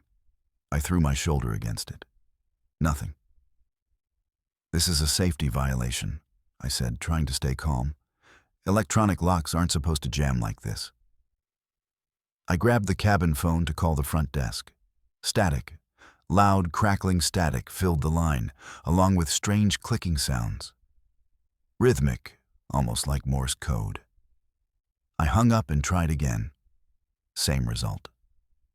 I tried calling guest services, the operator, even the emergency line. Every number produced that same static, punctuated by those unsettling clicks. "Try your cell phone," Ileana suggested, her voice shaking. No signal. We were too deep in the ship's interior, surrounded by metal. The lights flickered again and went out completely. My nightlight was the only illumination, a tiny LED glow in absolute darkness. The ship lurched violently, and we heard something that made my blood turn to ice. scratching, coming from inside the wall behind our beds. Slow, deliberate, like fingernails dragging across metal. Scratch, scratch, scratch. It moved from left to right, then back again, following a path behind the wall that no person could possibly access. "What is that?" Ileana whispered, grabbing my arm. "Pipes," I said, not believing my own explanation. "Old pipes expanding and contracting with temperature changes." But pipes don't scratch. They bang, they rattle, they hiss. They don't make sounds like nails on metal. What happened over the next 6 hours would test every rational explanation I'd ever clung to and leave us convinced that cabin 3020 contained something that shouldn't exist. The scratching continued for minutes and then stopped abruptly. In the silence that followed, we heard something worse. Breathing. Not our breathing. Something else. It came from the air vent above the bathroom, wet and raspy, like someone with fluid in their lungs struggling to draw air. Long, labored inhales, followed by rattling exhales. "There's someone in the vents," Ileana said, her voice rising toward panic. "Helena, there's someone in the ventilation system." "That's impossible. The vents are too small." The breathing grew louder, more insistent, and I could swear I felt the air moving differently, as if something was disturbing the circulation in unnatural ways. We pounded on the cabin door, screamed for help, kicked the door with everything we had. The storm outside was so loud, thunder, waves, howling wind, that our voices disappeared into the chaos. No one in neighboring cabins could hear us. No crew members patrolled this forgotten corridor during the height of a storm. Around 2 a.m., the temperature plummeted. I'm not talking about the air conditioning adjusting. I mean, the cabin became freezing within minutes. Our breath came out in visible clouds. I was wearing pajamas and wrapped in a blanket, but I couldn't stop shivering. Ileana's lips turned blue. "This isn't normal," she said through chattering teeth. "Helena, this cabin is wrong. Something is wrong." Then we heard the whispers. They started so quietly, I thought I was imagining them. Syllables that might have been words in a language I couldn't identify. They seemed to come from everywhere and nowhere. The walls, the ceiling, the darkness itself. The whispers grew louder, overlapping, multiple voices speaking at once. I couldn't understand the words, but the tone was clear. Angry, urgent, desperate. Ileana started crying. "Make it stop. Please, make it stop." I tried the door again, still jammed. Tried the phone, still static and clicking. Our cell phone batteries were draining impossibly fast. Ileana's phone went from 65% to 22% in minutes, with nothing running. Mine died completely at 3:15 a.m. We spent the next 4 hours huddled together on one bed in total darkness, listening to sounds that shouldn't exist, and feeling a presence that defied rational explanation. The scratching would start and stop randomly. Sometimes it was behind our beds. Other times it moved to the ceiling, as if something was crawling through spaces between decks. The breathing from the vent never stopped. That wet, labored sound that made me think of drowning victims or people who died with their lungs full of water. The whispers came in waves, sometimes frantic, sometimes almost pleading. Once I swear I heard a woman's voice clearly say something in Italian. "Aiuto, help." But when I called out, "We're trying to help. Who are you?" the whispers turned angry, rising to a sound like dozens of voices hissing in unison. The temperature remained freezing. Our blankets provided no warmth. I held Ileana, and we both shook uncontrollably, not just from cold, but from primal fear. Because we both felt it. An overwhelming sense that we were not alone in that cabin. That something was in the darkness with us, watching. waiting, feeding on our terror. Around 4 a.m., the scratching focused on one spot, directly behind my headboard. It grew faster, more frantic, like whatever was behind that wall was trying desperately to break through. I could feel vibrations in the bed frame. Ileana screamed. I pulled her off the bed, and we pressed ourselves against the cabin door, as far from the wall as possible. The scratching reached a crescendo, rapid, violent, accompanied by a sound like metal tearing, and then stopped. Absolute silence. Even the breathing from the vents ceased. The ship's rocking seemed to ease. The storm was passing. We stayed pressed against that door, not moving, barely breathing, waiting for dawn. My watch showed 5:47 a.m. when the first gray light of morning began to seep under our cabin door from the hallway. The temperature slowly returned to normal. The oppressive feeling lifted slightly. But we didn't move. We didn't dare. At 7:03 a.m., a maintenance worker opened our door, and his reaction told us everything we needed to know. This had happened before. We heard footsteps in the corridor, then a key card swiping our lock. The door opened easily, and a middle-aged maintenance worker in a Costa uniform stood there. He took one look at our faces, tear-stained, exhausted, terrified. And his expression didn't show surprise.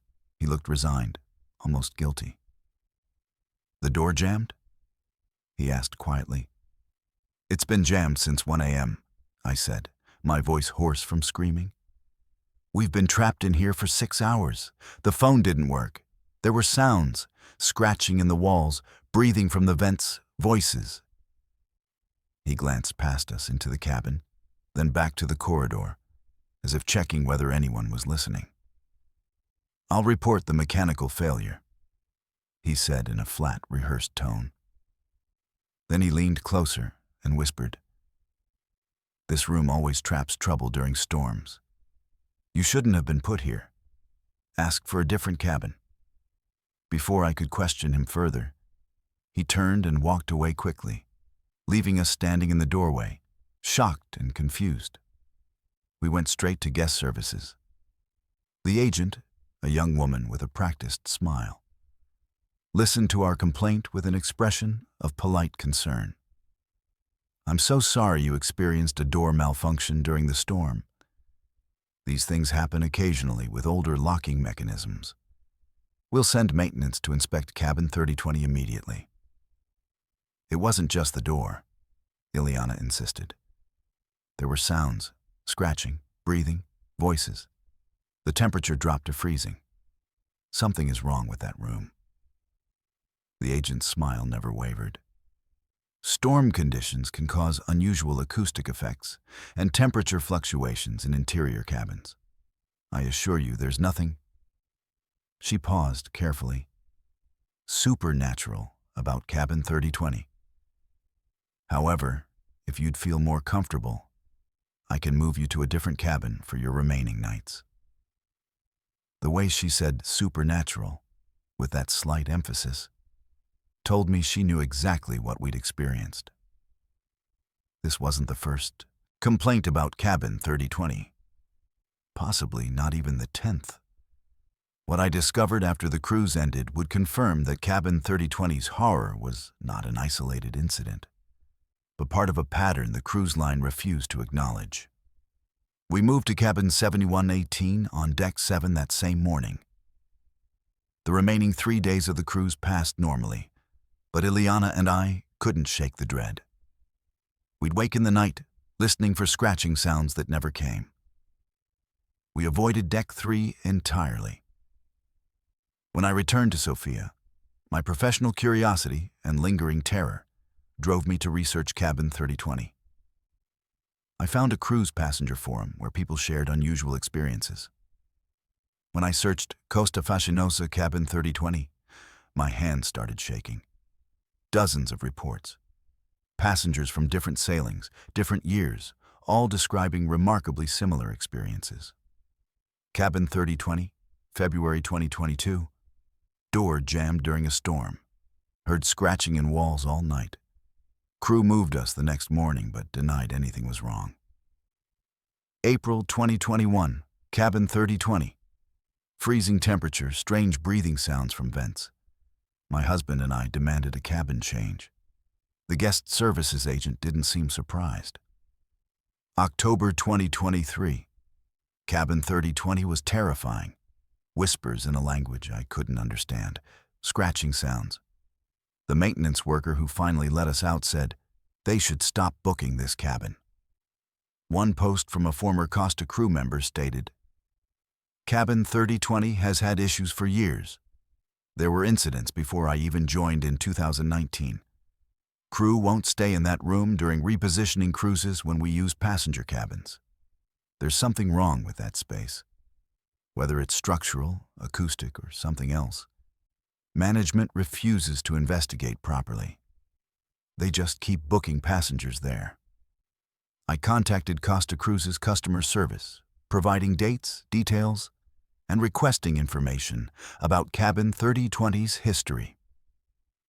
They responded with a generic letter about how seriously they take passenger feedback and that they'd look into the matter. No real information, no explanation, no acknowledgement of the pattern. 6 months later, I checked Costa Fascinosa's deck plans, and Cabin 3020 is still bookable, still being assigned to unsuspecting passengers who have no idea what they're walking into. Ileana and I don't talk about that night much. When we do, we realize we can't fully explain what happened. Mechanical failures? Maybe the door, but not the scratching, the breathing, the whispers, the impossible cold, the feeling of presence. Those things don't fit neat explanations about old pipes and acoustic anomalies. I'm a travel agent. I'm supposed to believe in the beauty and safety of cruising. But I will never book Cabin 3020 for a client. I'll never book an interior cabin on Deck 3 of any ship. And I'll never forget that maintenance worker's words. This room always traps trouble during storms. Some rooms have history. Some spaces hold memories of things that happened there. Tragedies, deaths, moments of terror that somehow imprint on the physical location. I don't know what happened in or near Cabin 3020. I don't know if it's built over old ship wreckage, if someone died there, or if there's something about that specific location deep in the ship's interior that creates phenomena we don't understand. But I know this. Cabin 3020 is not just a room, it's something else. And every time the Costa Fascinosa sails into a storm, whoever is sleeping in that room is not sleeping alone. My name is Aaron, and I'm a 57-year-old pastry chef from Rome, Italy.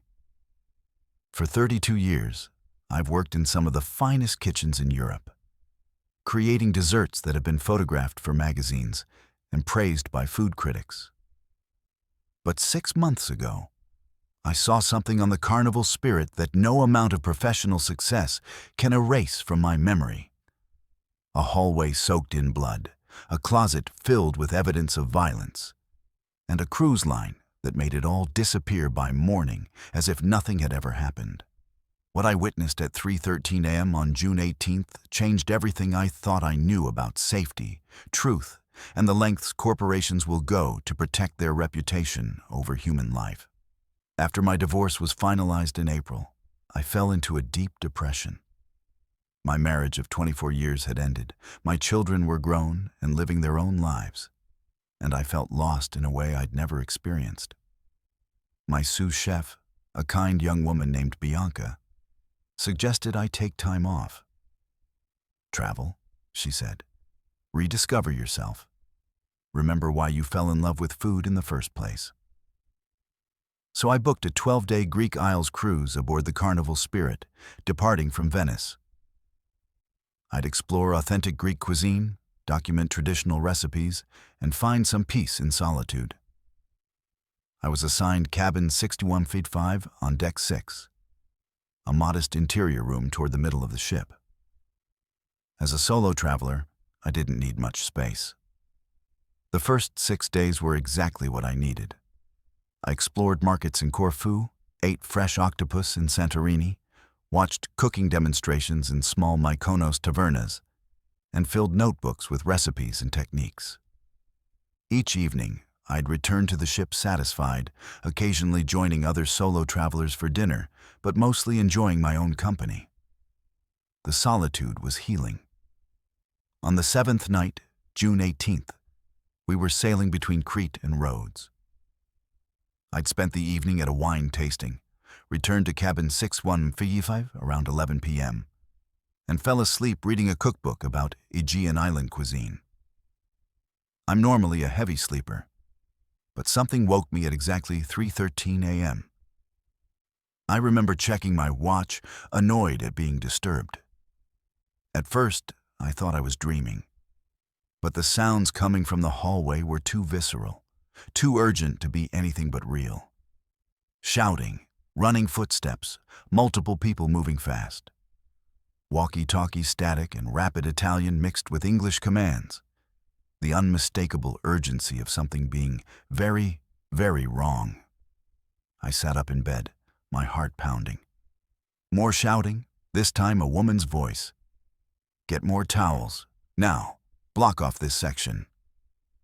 I got out of bed, pulled on pants and a shirt, and cracked my cabin door open just slightly.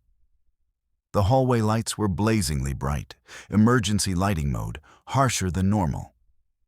About 30 feet down the corridor near cabin 6147, I saw at least 6 crew members clustered.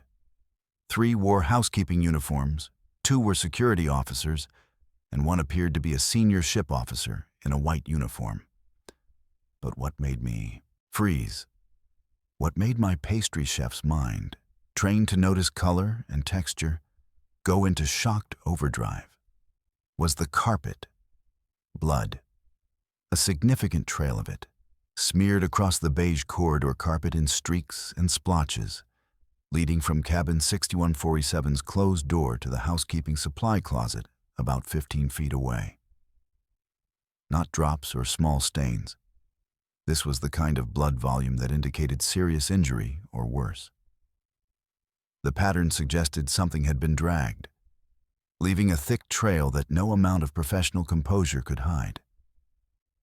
I stepped into the hallway without thinking, my journalist instinct overwhelming my common sense. What happened? Is someone hurt? Do you need help? One of the security officers looked up, saw me, and his expression shifted from focused urgency to alarm. "Sir, return to your cabin immediately. This is not your concern." But I'd already seen too much. In the 3 seconds before they shut the closet door, I glimpsed something that would haunt every moment of my remaining days on that ship. The housekeeping closet was open. Crew members were pulling out towels and cleaning supplies in frantic movements. Before someone blocked my view, I saw clearly. A mop lying on the floor, its head completely saturated with blood, leaving a dark red puddle. Bottles of industrial cleaning solution scattered everywhere, some knocked over. And behind the bleach containers, partially hidden but unmistakable, torn fabric. What looked like a housekeeping uniform, white with dark blue trim, covered in dark stains. There was more blood on the closet shelves, handprints on the metal doorframe. "Sir," I said, "get back in your cabin now." The security officer barked, moving toward me. Another crew member quickly shut the closet door, but not before making direct eye contact with me. A young Filipino man, whose expression wasn't just stressed, but terrified. He knew I'd seen. They all knew. I retreated to cabin 6155, but I didn't close my door completely. Through the crack, I watched them work with military precision.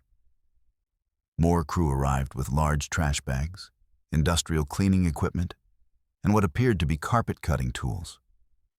They worked for nearly 90 minutes, speaking in hushed tones, occasionally glancing around to ensure no other passengers witnessed their activity.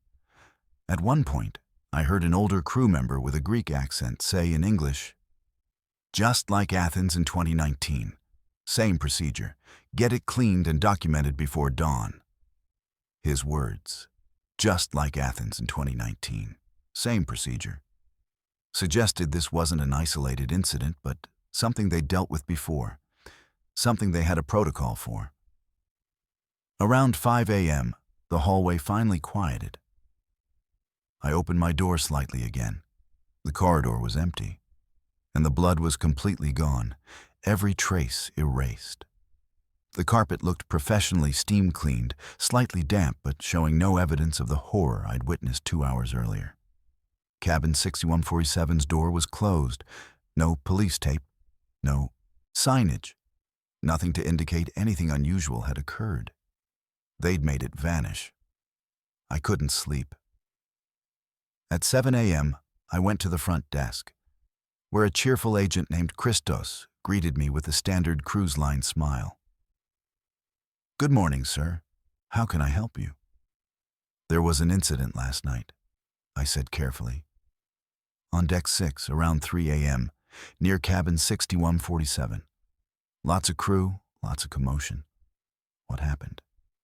His smile never wavered, but his eyes did something subtle. A flash of recognition, followed by practiced blankness. "I'm not aware of any incidents, sir. Perhaps you heard crew conducting routine maintenance? Sometimes we do repairs during night hours to minimize passenger disruption." "Maintenance that involves that much blood?" The words escaped before I could stop them. His expression hardened slightly. "Sir, I assure you there was no incident requiring blood cleanup. If you heard something concerning, it was likely routine crew activity. Is there anything else I can help you with?" I walked away, frustrated and disturbed. Other passengers were gathering for breakfast, laughing, discussing the day's port visit to Rhodes. I sat alone with coffee, watching crew members move through the dining room. Their smiles seemed forced, their movements tense. At the next table, I overheard 2 older women whispering, "Did you hear? One of the housekeeping staff didn't show up for morning shift." "Which one?" "I don't know her name, but she always cleaned the deck 6 cabins. Eastern European girl, very sweet. Just gone this morning." My hand started shaking. I left breakfast and went directly to the security office on deck 2. I asked to speak with someone privately about what I'd witnessed. After a 20-minute wait, a security supervisor, a British man in his 40s who introduced himself only as Officer James, led me to a small interview room. The interrogation that followed made it clear I wasn't being treated as a concerned witness, but as a problem they needed to contain. "Mr. Aaron, I understand you contacted the front desk about an alleged incident last night." Officer James began, his tone professional but cold. "Not alleged. I saw it. Blood in the hallway near cabin 6147, leading to a housekeeping closet. Crew members cleaning it up. A bloody mop, torn uniform, cleaning supplies everywhere. Something serious happened." He took notes, but his body language screamed skepticism. "What time was this?" 3:13 a.m. I woke to shouting, opened my door, and saw... "And you're certain it was blood? Not spilled red wine, not a cleaning solution? Lighting at 3 a.m. can be deceptive." I stared at him. "I'm a professional chef. I know what blood looks like. This was blood, a lot of it." "Did you see anyone injured? Any passenger or crew member actively bleeding or calling for medical help?" "No, but did you see any evidence of violence being committed?" "The blood and torn clothing suggest..." "Mr. Aaron," he interrupted, his voice taking on an edge. "What you saw was crew responding to a minor housekeeping incident. One of our staff had a nosebleed, a quite severe one, and bled while walking to get supplies. The situation was resolved. The crew member received medical attention, and the area was cleaned. That's all. A nosebleed that requires 6 crew members, massive cleanup, and removing sections of carpet? His jaw tightened. Sir, I've given you the official explanation. If you continue to speculate or spread rumors that could cause panic among passengers, we'll have to take that very seriously. Understood. I left the security office more disturbed than before. They weren't investigating. They were covering up. I spent the day in Rhodes, barely seeing the ancient ruins I'd looked forward to visiting. My mind kept returning to that blood-soaked hallway, that torn uniform, that terrified crew member's eyes. That evening, I overheard a conversation that confirmed my worst suspicions and revealed the systematic way cruise lines bury inconvenient truths. I was at the Deck 10 bar around 9 p.m., nursing an ouzo, when 2 crew members sat at the far end, a woman in a server uniform and a man in maintenance coveralls. They spoke in low voices, but the bar was quiet, and I have good hearing. Marina still hasn't shown up, the woman said in accented English. She won't, the man replied grimly. They told us she disembarked early in Crete, but her belongings are still in crew quarters. Her locker hasn't been touched. What actually happened? I don't know, but Luca saw the security footage before it was corrupted. He said there was an altercation near cabin 6147 around 2:30 a.m., Marina and a passenger. Then the footage cuts out for exactly 43 minutes, the only malfunction in that section all year. Convenient, right? They made the passenger sign an NDA? Of course. Paid him off, threatened legal action, the usual. He disembarked in Athens yesterday. Marina's family in Romania got a call saying she quit unexpectedly and took a ferry to Turkey. But her phone is off, her social media silent. Nobody believes it. Just like what happened with Dimitri last year. Exactly like Dimitri, and that situation in 2019 that nobody talks about. My blood ran cold. This wasn't an isolated incident. This was a pattern. Crew members disappearing, violence covered up, footage conveniently malfunctioning, families told lies, NDAs silencing witnesses. I wanted to approach them, to ask more, but they noticed me listening and immediately changed topics to discuss mundane work schedules. For the remaining 5 days of that cruise, paranoia consumed me in ways that made enjoying anything impossible. Every corridor felt sinister. Every crew member's smile seemed like a mask hiding terrible secrets. I couldn't walk past cabin 6147 without my heart racing. The carpet there looked slightly newer than surrounding sections. They'd replaced the blood-soaked area entirely. I took photos of it on my phone, documenting the evidence.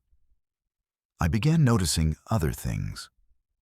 Crew members who'd been working Deck 6 the night of June 18th were suddenly reassigned to different areas. The housekeeping supervisor who'd been part of the cleanup crew disembarked unexpectedly in Mykonos. The security officer who'd ordered me back to my cabin was nowhere to be seen after Athens. Other passengers remained oblivious, enjoying their vacation, completely unaware that someone, this Marina, had likely died or been seriously injured, and the cruise line had made her vanish like she'd never existed. I thought about approaching other passengers, warning them, but Officer James's threat about spreading rumors made me hesitate. Would they believe me? Or would I sound like a paranoid conspiracy theorist? On day 10, we docked in Santorini. I made a decision. I packed my belongings, went to guest services, and said, I need to disembark here. I'm not continuing to Venice. They tried to convince me to stay, offering excursion credits and cabin upgrades. I refused. I need to leave this ship, now. I walked off the Carnival Spirit in Santorini on June 25th, forfeiting the final 2 days of my cruise. I booked a hotel, a ferry to Athens, and a flight home to Rome. Before leaving Greece, I filed a report with the Hellenic Coast Guard, providing dates, details, cabin numbers, and the crew members' names I'd overheard. They took my statement professionally, but made no promises about investigation. What I discovered 6 months later would confirm that Marina's disappearance was real, covered up and deliberately buried by those with the power to demand answers. Back in Rome, I contacted Carnival's corporate office multiple times. Form letters, generic responses, no acknowledgement of any incident. I hired a private investigator in Romania to search for Marina. Full name Marina Dumitrescu, 28 years old, from a small town near Cluj-Napoca. The investigator confirmed that Marina's family hadn't heard from her since June 17th. The supposed phone call telling them she'd quit was never verified. Romanian authorities filed a missing persons report. But with the incident occurring in international waters and involving a foreign cruise line, jurisdiction was murky. In November, 6 months after my cruise, I found a brief article on an obscure Romanian news site. Cruise ship worker missing since June. It mentioned Marina by name, included a photo of a smiling young woman in a housekeeping uniform, and stated she'd been working aboard Carnival Spirit when she vanished. The article cited family concerns and lack of cooperation from Carnival Corporation. I bookmarked it immediately. 3 days later, the article was gone, completely removed. The URL returned a 404 error. I searched the publication's archive, no trace of it. I contacted the journalist who'd written it, a woman named Raluca. She responded cryptically. I was asked to remove the story. Legal pressure. I can't discuss it further. I still have my photos of the blood-stained hallway before cleanup, the replaced carpet section, and screenshots of that Romanian article. I've shared them with maritime safety advocates and journalists who investigate cruise industry cover-ups. Some have tried to pursue the story. All have hit walls: NDAs, maritime law complexities, corporate lawyers, and the cruise line's refusal to acknowledge Marina Dumitrescu ever worked for them despite documented employment records. What haunts me most isn't just what I saw that night. It's knowing that the Carnival Spirit is still sailing, still carrying passengers who trust their safety to a company that can make people disappear. I haven't returned to my pastry chef work with the same passion. Food, which once brought me joy and purpose, now reminds me of that cruise. The Greek recipes I documented, the markets I explored, all tainted by what I witnessed. I have nightmares about that blood-soaked mop, that torn uniform, that terrified crew members' eyes. Marina Dumitrescu had a family, friends, dreams. She was 28 years old, working to send money home, living in cramped crew quarters deep in the ship, subject to laws and protections that treat cruise workers as expendable labor. And when something happened to her at 3 a.m. on June 18th aboard the Carnival Spirit, the response wasn't investigation or transparency. It was cleanup, denial, and erasure. I'm 57 years old, and I've seen enough of life to understand that terrible things happen. But what shattered me wasn't just the violence. It was the systematic efficiency with which it was covered up, the well-practiced protocol, just like Athens in 2019. The malfunction of convenient cameras, the disappearing witnesses, the removed articles, the family told lies. Somewhere, Marina's family waits for answers they'll never receive, and passengers continue booking cruises on the Carnival Spirit, unaware that justice and truth are less important than protecting corporate reputation. That's what I learned at 3:13 a.m. on June 18th. That's the reality nobody wants you to know. And that's why I'll never set foot on a cruise ship again. My name is Louisa, and I'm a 29-year-old photographer from Vancouver, Canada. What I'm about to tell you sounds impossible. The kind of story that makes people question your sanity, that therapists diagnose as psychotic breaks or dissociative episodes. But I know what I experienced aboard the Holland America's Zaandam last February was real. A woman I befriended, explored ports with, and photographed dozens of times simply ceased to exist, not died, not disappeared in the traditional sense. She was erased. From the ship's records, from other passengers' memories, from my own photographs. And when I tried to find the cabin where she'd been staying, I found only a blank wall where a door should have been, as if reality itself had been rewritten to remove every trace of her existence.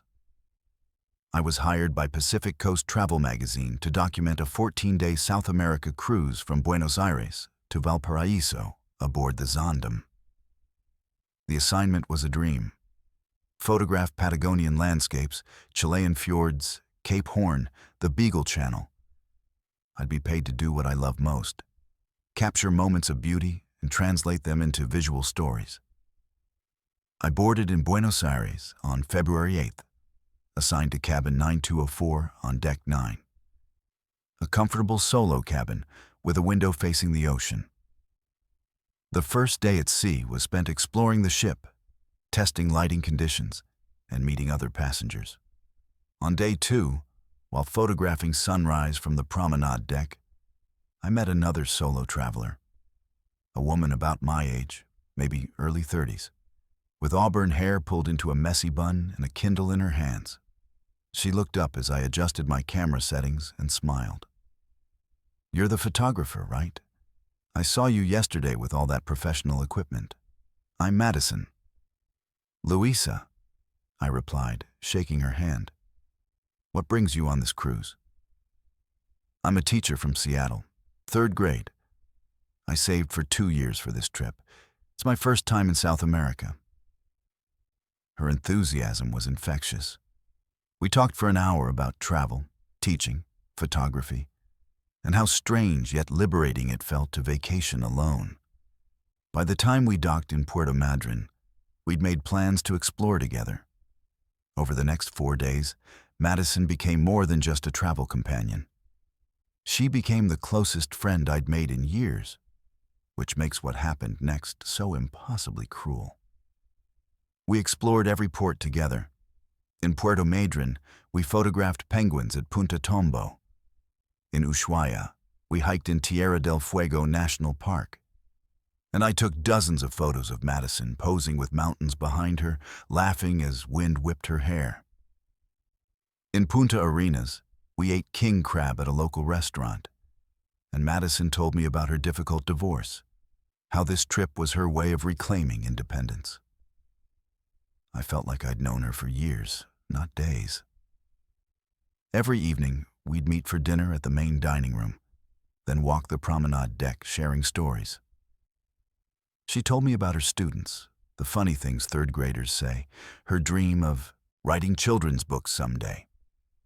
I told her about my struggles as a freelance photographer, the financial instability, the pressure to constantly produce content. We exchanged phone numbers, texted throughout the day with photos and jokes, and made plans to visit each other after the cruise ended. On day 6, February 13th, we sailed through the Chilean fjords, stunning landscapes of glaciers and mountains. I spent the day photographing, and Madison texted me around 5 p.m. "Want to meet at my cabin before dinner? 8012 on deck 8. I'll show you the Chilean wine I bought in Punta Arenas, 6 p.m. I replied, "Perfect, see you then." She sent back a smiley face emoji. At 5:55 p.m., I took the elevator to deck 8, walked down the corridor looking for cabin numbers. I passed the midship lobby, found the hallway, 8006, 8008, 8010, 8011. Then nothing. Where cabin 8012 should logically be, there was only a blank wall covered in decorative wallpaper. A maritime scene of sailboats. No door. No cabin number plaque. No indication that a room had ever existed in that space. I stood there for 5 minutes, convinced I'd miscounted or taken a wrong turn, before the terrifying reality began to sink in. The cabin Madison had texted me about didn't exist. I walked the corridor 3 times, counting carefully. The sequence went 8010, 8011, then skipped directly to 8014 on the opposite wall. Architecturally, there should have been a cabin between 8011 and the wall. The spacing was wrong, like something had been removed and the gap hastily covered. I knocked on the wallpapered section, hearing solid wall behind it, not the hollow sound of a cabin door. I checked my phone. Madison's text clearly stated, 8012 on deck 8. I tried calling her. The call went straight to a message. The number you have dialed is not in service. Disconnected? That was impossible. We'd texted just 90 minutes ago. Confused and increasingly anxious, I went to the front desk on deck 1. A young woman named Petra greeted me with the standard cruise employee smile. How can I help you? I'm trying to find cabin 8012 on deck 8, I said. I have a friend staying there, but I can't find the cabin. Petra typed into her computer, frowned, typed more. I'm sorry, ma'am, but there is no cabin 8012 on this ship. Deck 8 cabins go from 8001 to 8011 on the port side, then 8014 to 8024 on starboard. No 8012 exists. That's impossible. My friend texted me her cabin number. She's staying in 8012. I showed Petra the text message on my phone. Petra's expression shifted from confused to concerned. What's your friend's name? Madison. She's from Seattle. A teacher. We've been exploring ports together for 4 days. More typing. Petra's frown deepened. Ma'am, I don't have any passenger named Madison registered on this cruise. Are you sure she's on this ship? My heart started racing. Of course I'm sure. We had dinner together last night. We hiked in Ushuaia. I've been with her every day since Puerto Madryn. Petra glanced at a supervisor nearby, who approached. Is there a problem? This passenger is looking for a friend named Madison, supposedly in cabin 8012. But we have no cabin 8012 and no passenger by that name. The supervisor, an older man with a name tag reading Chief Purser Vincent, looked at me with practiced sympathy. Ma'am, are you feeling all right? It's possible you're experiencing some jet lag or perhaps confusion from the time zone changes. We've been crossing multiple zones quickly. I'm not confused. My voice rose despite my efforts to stay calm. Madison is real. She's a 32-year-old teacher from Seattle. Auburn hair, about 5'6", wears a green jacket with a North Face logo. She's been on this ship with me. Vincent typed into the computer himself, shaking his head. No passenger matching that description is registered. And cabin 8012 hasn't existed on the Zaandam since a renovation in 2015 reconfigured deck 8's layout. The suggestion that I'd somehow imagined a person I'd spent 4 days with, explored multiple ports with, and texted constantly would have been insulting if it wasn't so terrifying. I left the desk and searched the entire ship. Main dining room. I asked servers if they'd seen Madison at our usual table. They looked at me blankly. Ma'am, you've been eating alone every night since we left Buenos Aires. The promenade deck, where we'd walked every evening. I asked other regular walkers if they remembered the woman with auburn hair who walked with me. You've always been by yourself, an elderly man said gently, as if worried about my mental state. The library, where Madison had borrowed books. The pool deck, where we'd sunbathed. The photo gallery, where ship photographers display their work. I searched for any official cruise photos that might show Madison. Nothing. Every activity I remembered doing with her, other passengers and crew, insisted I'd done alone. I pulled out my camera and scrolled through my memory card.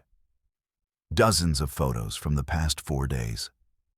And there was Madison, posing with penguins in Puerto Madryn, standing at the ship's railing with wind in her hair, laughing over dinner, hiking in Tierra del Fuego.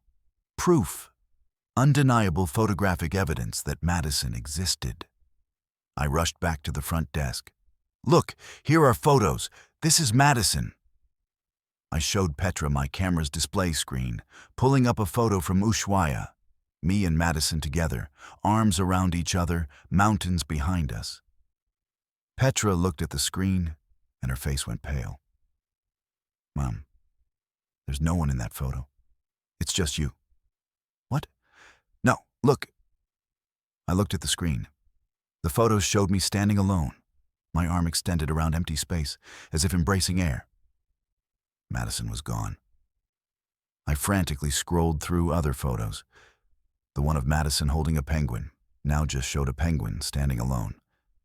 The dinner photo, just me at a table set for 2 with an empty seat across. The hiking photo, me posing alone on a trail. In that moment, standing at the front desk with a camera full of impossible photos, I felt reality itself fracturing around me. "This is wrong," I whispered, scrolling frantically. These photos had her in them. I saw them. I reviewed them. She was there. Chief Purser Vincent gently guided me away from the desk. "Ma'am, I think you should see the ship's doctor. You seem to be experiencing some distress. It's not uncommon. Isolation, time zone changes. The stress of solo travel can sometimes—" "I'm not crazy." I pulled away from him. "Madison exists. She texted me. Look." I showed him my phone. The text messages were still there. "Want to meet at my cabin before dinner? 8012 on deck 8. But when I scrolled up to earlier messages, entire conversations had vanished. Her contact information showed a disconnected number. The photos we'd sent each other throughout the day were corrupted files showing only gray static. I spent the rest of that evening in my cabin, going through everything systematically. My journal, where I'd written about meeting Madison. The entries were there, but reading strangely, as if I'd been writing about someone without substance. Text messages disappearing even as I watched. Photos corrupting one by one, Madison's figure fading to static and then nothing. That night, the cabin itself seemed to confirm I wasn't experiencing a psychological break, because what happened at 2:47 a.m. can't be explained by mental illness. I couldn't sleep, lying in cabin 9204, replaying every conversation with Madison, trying to hold on to memories that felt increasingly slippery, like trying to grasp water. Then I heard it. 3 distinct knocks on my cabin window. Not the door, the window. My cabin was on deck 9, facing the ocean. Nothing should be able to knock on that window except waves. And these weren't wave sounds. These were deliberate. Knock, knock, knock. I sat up, heart pounding, and looked at the window. For just a moment, I swear I saw a handprint on the glass from outside. Fingers spread, pressing against the window from the impossible exterior of a moving ship 9 decks above the water. Then it faded. I couldn't stay in that cabin. At 2 a.m., I dressed and went to the promenade deck, public, open, with other insomniacs walking. The deck was empty except for one other person far ahead. I walked, trying to calm my racing thoughts. Then I heard it. "Louisa?" My name called softly from behind me. I spun around, no one there. "Louisa?" Again, closer, as if someone was right behind me. I ran, not looking back, not stopping until I reached the bright lights of the midship lobby where a crew member asked if I was okay. The remaining days of that cruise dissolved into a nightmare where I couldn't trust my own perceptions and everyone looked at me with pity or concern. I stopped trying to convince people Madison had existed. The ship's doctor examined me, suggested I was experiencing a dissociative episode brought on by solo travel stress. He prescribed anti-anxiety medication. Other passengers whispered when I walked by, the photographer who'd lost touch with reality. But I knew. Madison had been real. I had the printouts of our early text conversations that I'd saved to email myself for article notes. I had journal entries. I had memories that felt as solid as anything in my life. Her laugh, the way she twisted her hair when nervous. The stories about her third-grade students. On February 18th, we docked in Valparaiso. I didn't wait for the cruise to end. I packed my equipment, my photos, my evidence, and disembarked 5 days early.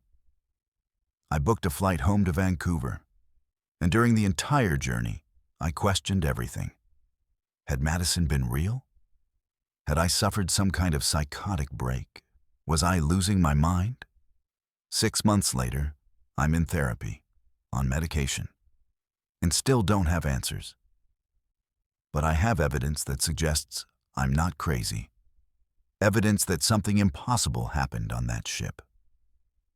My therapist diagnosed me with a dissociative episode triggered by the stress of solo travel and work pressure. My medication helps with the anxiety and panic attacks. Friends and family treat me gently, like I'm fragile, recovering from a breakdown. But I have printouts. Text conversations with Madison that exist on paper, even though they've vanished from my phone.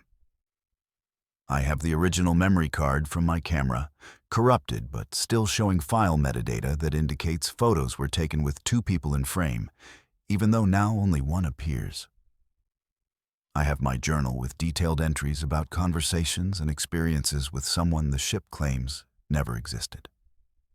And I have one photo, a single image that somehow resisted the corruption. It's blurry, taken accidentally, but it shows 2 shadows on the promenade deck at sunset, mine and another person's. Madison's shadow, even though she's not visible in the frame. I've researched the Zaandam's history. In 2015, Deck 8 was renovated. Cabin 8012 was removed due to structural concerns after a passenger disappeared from that cabin in 2014.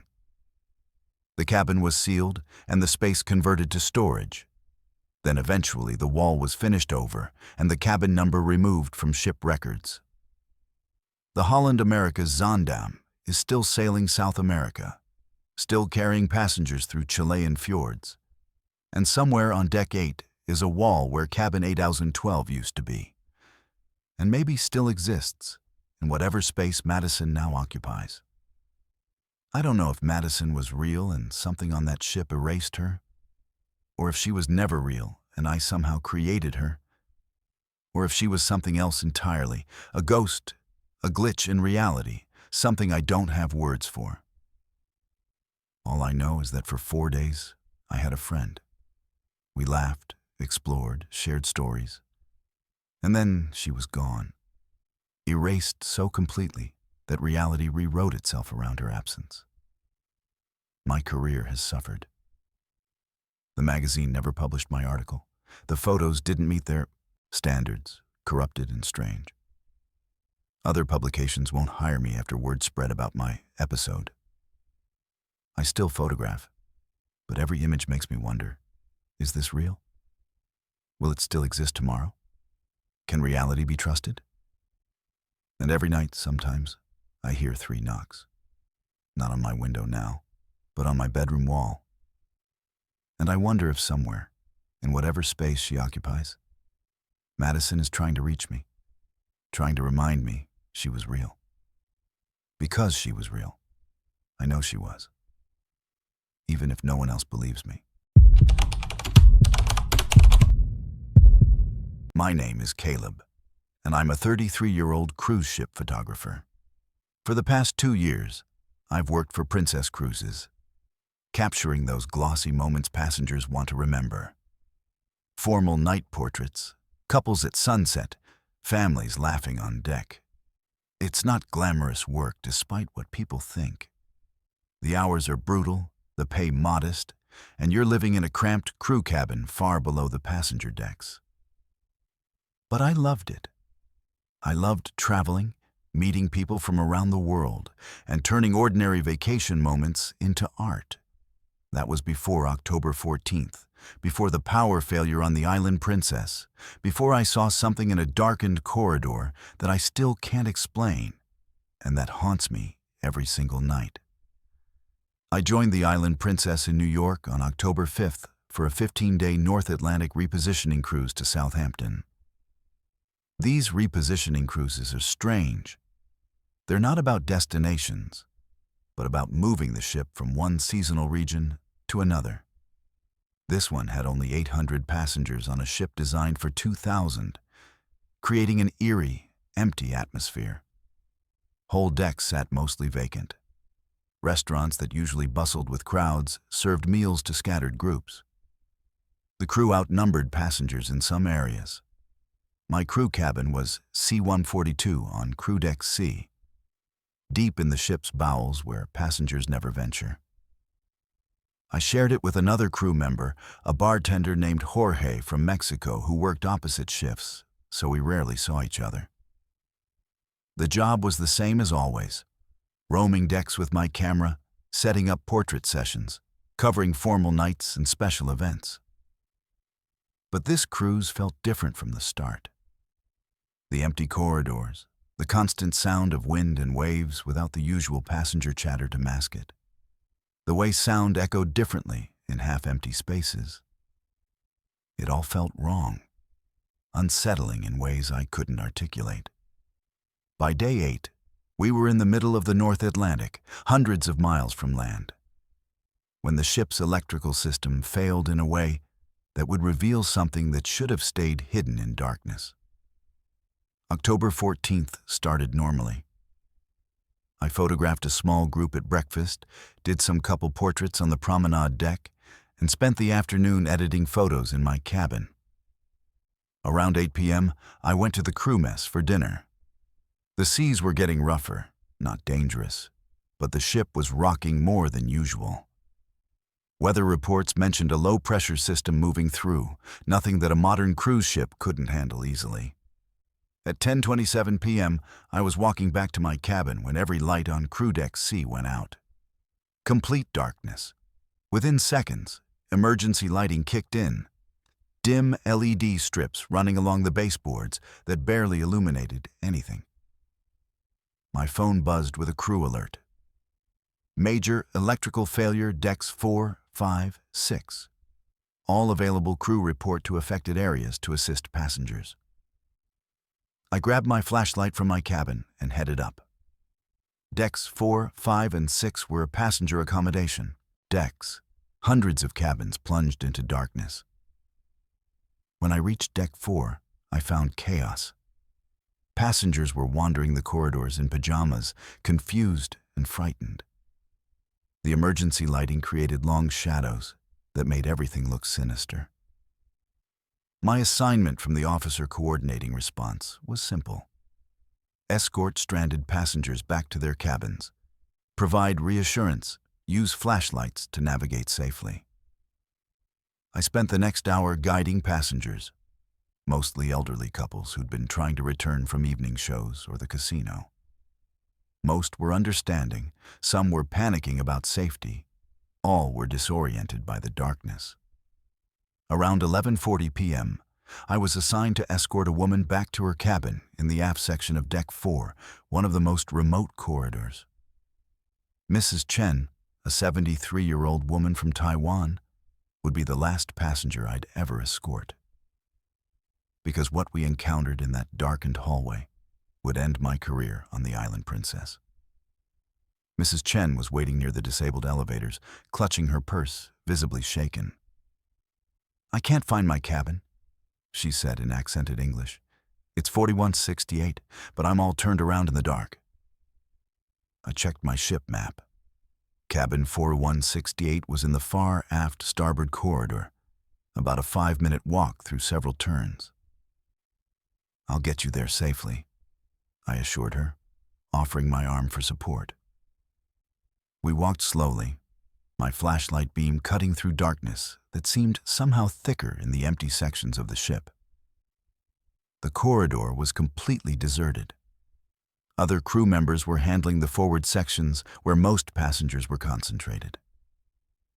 The only sounds were our footsteps on carpet, the groaning of the ship's hull, and the distant hum of backup generators.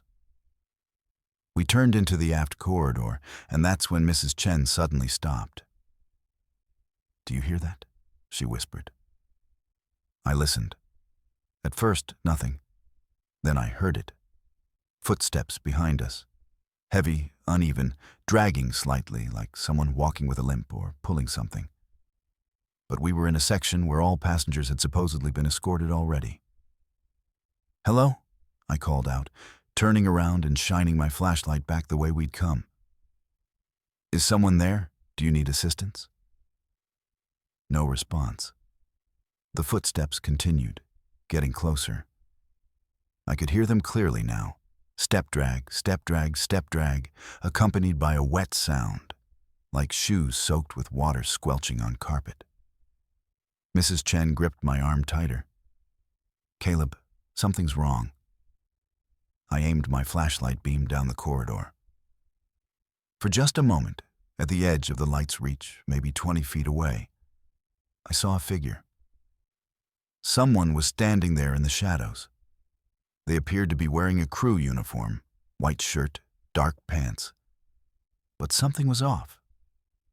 The uniform looked torn, hanging loosely. The figure's hair was long, wet, hanging down over their face like a curtain. Water seemed to be dripping from them, forming a puddle at their feet. "Hey!" I called out, my voice shakier than I intended. "This area is being evacuated. I can escort you to your cabin or to a safe area." The figure didn't respond. It just stood there, swaying slightly with the ship's motion, or maybe swaying on its own, I couldn't tell. Then it started moving toward us, not walking normally, but with that same step-drag gait I'd been hearing. Each movement jerky and unnatural, like a marionette being pulled by inexpert hands. Mrs. Chen's next words turned my professional concern into primal terror. "That's not right. That's not a person." She was right. Something about the way it moved violated every natural human movement pattern. The gait was too slow, too deliberate, and the body seemed to bend at wrong angles. As it came closer, now maybe 15 feet away, my flashlight caught more details that my brain rejected. The wet hair wasn't just wet. It was dripping continuously, leaving a trail of water on carpet that shouldn't hold puddles. The hands hanging at its sides were too pale, almost gray-white. And the smell that reached us, rotting seaweed mixed with something chemical and wrong. I grabbed my radio. "Security, this is Caleb, crew photographer. I need immediate backup on Deck 4, aft to starboard corridor, section 4160. We have a situation." My voice cracked on the last word. The figure kept coming, now 10 feet away. I could hear Mrs. Chen praying quietly in Mandarin behind me. "Stay behind me," I told her. Though I had no idea what I'd do if this thing, I couldn't think of it as a person anymore, reached us. "Security responding, 90 seconds. The radio crackled. 90 seconds. The figure was 8 feet away. I shined the flashlight directly at its face, hoping to see something that would make sense. A confused passenger, a disoriented crew member, anything human. The hair parted slightly, and I glimpsed what might have been a face underneath. Pale skin, dark hollow spaces where eyes should be, mouth hanging open in a way mouths shouldn't hang. "Stop!" I shouted. "Don't come any closer." It didn't stop. 6 feet, 5 feet, Mrs. Chen screamed. I pulled her backward, keeping my flashlight aimed at the approaching figure. 4 feet. I could hear its breathing now. wet, rattling, like lungs filled with water trying to draw air. 3 feet. Close enough that I could see barnacles, actual barnacles, attached to what remained of the uniform.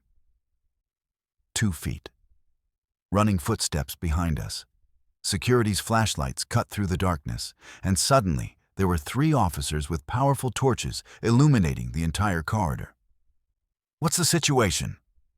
the lead officer demanded. I turned to point at the figure that had been mere feet away. Nothing. Empty corridor. No figure. No wet footprints where it had been standing. No smell. Just empty carpet and shadows. I stood there, flashlight shaking in my hand, Mrs. Chen still gripping my arm, staring at the space where something impossible had been seconds before. "There was someone here," I said. "Something. Right here. It was." "Calm down, Caleb," the officer said, though his expression suggested he wasn't entirely dismissive. "Power failures create stress. Shadows and darkness can play tricks. Let's get this passenger to her cabin. Then you should get some rest." But his eyes kept scanning the corridor, and I noticed he kept one hand on his flashlight and the other on his radio, ready. After getting Mrs. Chen safely to her cabin, I did what any rational person would do. I asked other crew members if they'd seen or heard anything strange, and their answers terrified me more than the encounter itself. I found Jorge in the crew mess around 1 a.m., unable to sleep. "Did you hear about the power failure?" I asked. He nodded. "Did anyone see anything weird?" His expression changed. "Why? What did you see?" I described the figure, the wet uniform, the unnatural movement, the way it vanished. Jorge went pale. He looked around to make sure we were alone, then leaned in close. "Her name was Elena," he whispered. "Crew member, housekeeping from the Philippines. 3 years ago, October crossing on this exact route, New York to Southampton. Storm came through, seas got rough. She was last seen on deck 4 around 11 p.m. Security footage showed her entering a maintenance corridor that leads to an exterior deck. Weather was too dangerous to be outside, but she went anyway. Next morning, she was gone. They found her access card on the deck, but no body. Coast Guard searched, found nothing. Why would she go outside during a storm? Nobody knows. Some crew said she'd been acting strange for days, claiming she heard someone calling her name at night, especially on deck 4. She told a friend she kept seeing someone in her peripheral vision, but when she turned, no one was there. Then she vanished. My skin prickled. Has anyone else seen anything? Jorge nodded slowly. Yeah. Other October crossings on this route, during power outages or rough weather, always deck 4, always described the same: wet uniform, long hair, unnatural movement. Crew doesn't talk about it officially, but we know. Some refuse to work deck 4 after 10 p.m. during Atlantic crossings. I talked to other crew members over the next few days. A Brazilian maintenance worker admitted he'd seen wet footprints appearing in empty corridors on deck 4 during previous crossings. A Ukrainian housekeeper said she'd heard step-drag footsteps following her multiple times, but found no one when she investigated. A senior officer who'd been on the ship for 5 years acknowledged, off the record, that deck 4 has a history, but refused to elaborate. The physical evidence I found the next morning would prove that what I'd seen wasn't hallucination or tricks of shadow. It was something real, something impossible, and something that left traces in our world. On October 15th, after sleeping poorly for a few hours, I returned to deck 4 around 7 a.m. The power had been restored, and maintenance crews were doing checks. I walked to the aft corridor where I'd encountered the figure. In daylight, well, artificial ship lighting, everything looked normal. Standard cruise ship carpet, cabin doors, exit signs. Then I saw them. Wet footprints. Barefoot impressions leading from approximately where the figure had been standing when security arrived, down the corridor, around a corner, and ending at a maintenance door marked "Crew Only, Exterior Access." The footprints weren't normal. The shape was wrong. Toes too long, heel too narrow. And the impressions were deep, as if whatever left them was extremely heavy or pressing down with unnatural force. I took photos with my phone. The water forming the prints looked strange too, slightly oily with a greenish tint, smelling faintly of brine and decay. I followed the trail to the maintenance door. It was locked, requiring a crew access card. But there were wet handprints on the door handle and on the metal door itself. Prints with too many fingers, or fingers bent at wrong angles. I reported it to security. They came, photographed the prints, took samples. The official explanation: condensation from humidity combined with cleaning chemicals. But I saw the officers' faces. They didn't believe that any more than I did. By noon, the area had been cleaned thoroughly, all evidence erased. Security pulled the hallway camera footage from the previous night. I watched it with them. The timestamp showed 11:43 p.m., me and Mrs. Chen in the corridor. Then, static. Pure static for exactly 73 seconds. When the image returned, Mrs. Chen and I were backed against the wall, security was arriving, and the corridor was empty.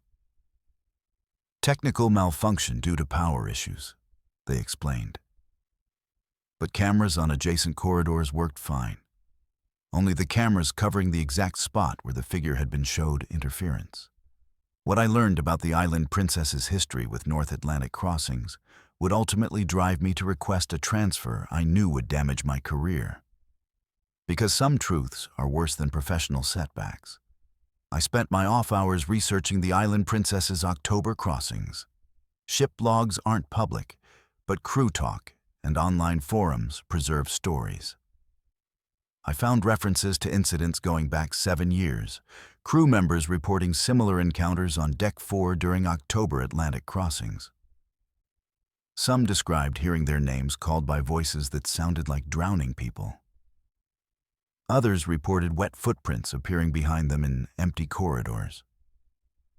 One former crew member posted about seeing a figure outside a Deck 4 porthole while at sea, a face pressed against the glass from outside. Impossible given the ship's speed and height above water. And I found Elena's story. Full name, Elena, 34 years old, from Manila. Her sister had posted on a missing persons forum looking for information. Princess Cruises had told the family Elena left the ship voluntarily during a port stop. But that contradicted the timeline. The sister's post included a photo. I stared at it for 10 minutes, my hands shaking. The woman in the photo had long, dark hair, exactly the length and style of the wet hair I'd seen hanging over the figure's face. We docked in Southampton on October 20th. I went straight to cruise services and requested an immediate transfer off the Island Princess. They asked why. Personal reasons, I said. They pushed back. Transfers mid-contract are complicated and expensive for the cruise line. I didn't care. I'm not sailing another North Atlantic route on this ship, I said firmly. They eventually agreed, though it came with penalties. Reduced pay, black mark on my employment record, and a delay before I could work another ship. 6 months later, I'm working on a Caribbean cruise ship, photographing the same kinds of moments. But the memory of that October night has fundamentally changed how I see the ocean and the ships that cross it. I completed my contract on a different princess ship that runs Caribbean routes. I refuse North Atlantic assignments. When crew members ask why, I say the cold weather bothers me, or I prefer tropical destinations. I don't tell them the truth, that certain corridors trigger panic attacks. That I can't walk down an empty hallway after 10 p.m. without hearing phantom footsteps. That I check behind me constantly, expecting to see something wet and wrong and moving toward me with that step drag gait. I still have the photos on my phone, the wet footprints, the handprints on the maintenance door, the strange greenish water. I've shown them to researchers who investigate paranormal phenomena at sea.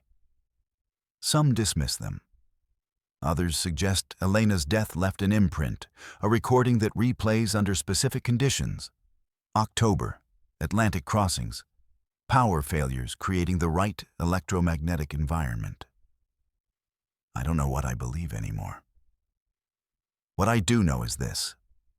The Island Princess runs its repositioning route every October, carrying passengers who have no idea that Deck 4 has a history, that a crew member named Elena vanished 3 years ago, and that on certain nights when the power fails and emergency lights create the right shadows, something walks those corridors looking for... what? A way back? Someone to join her? I don't know, and I never want to find out. Mrs. Chen sent me an email 2 months after the cruise. I know what we saw was real, she wrote. I've been thinking about it every day. Thank you for keeping me safe. I replied that I hoped she was doing well and didn't provide any of the details I'd learned about Elena. Some burdens shouldn't be shared. The ocean keeps its dead, they say.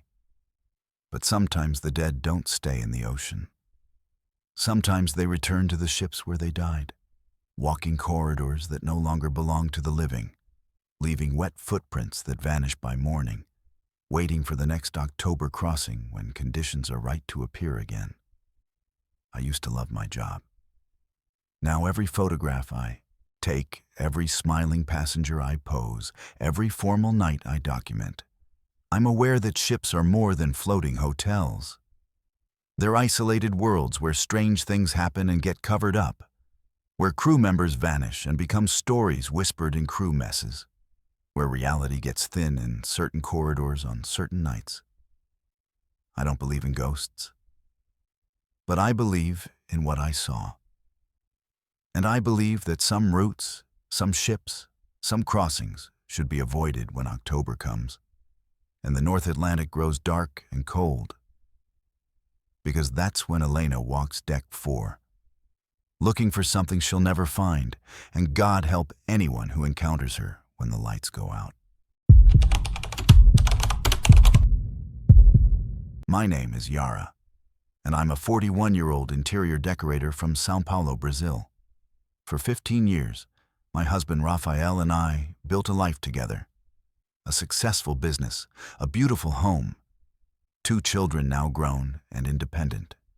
To celebrate our anniversary, we splurged on something we'd never done before. A luxury Silversea cruise, 10 days through the Caribbean from Fort Lauderdale. We spent $8,000 on Suite 1107 on Deck 11. Marble bathroom, king bed, private balcony, butler service, everything perfect. But perfection didn't last. On the 3rd night, I saw something in a bathroom mirror that changed everything. My reflection moved when I didn't. It smiled when my face was neutral. And by the 5th night, I saw another face behind mine in the glass. Something that shouldn't exist. Something that has followed me home and won't let go, no matter how many mirrors I remove from my life. We boarded the Silversea ship on March 12th, giddy with anticipation. Suite 1107 exceeded expectations. Floor-to-ceiling windows overlooking the ocean, a bathroom with Italian marble and a soaking tub, a balcony where we could watch sunsets with champagne. Our butler, a Filipino man named Christian, attended to every detail. The first 2 days were paradise. We explored St. Thomas, swam in turquoise waters off St. Martin, ate 7-course dinners in elegant dining rooms, and reconnected in ways we hadn't in years. Raphael held my hand like we were newlyweds. I felt young, beautiful, and deeply happy. On March 14th, our 3rd night, I woke at 3:30 a.m. needing the bathroom. Raphael was sleeping soundly. I padded quietly to the marble bathroom, careful not to wake him. The ship was silent except for the gentle hum of engines and the occasional creak of metal. I turned on the light, used the toilet, then stood at the sink to wash my hands. That's when I noticed it.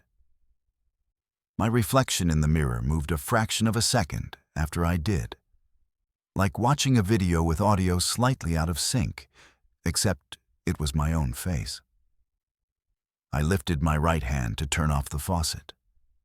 My reflection lifted its hand a moment later, maybe half a second delay, but undeniable. I blinked. My reflection blinked just after. I touched my face. The reflection touched its face, delayed, like an echo. My stomach tightened. "You're tired," I whispered to myself. "You're imagining things."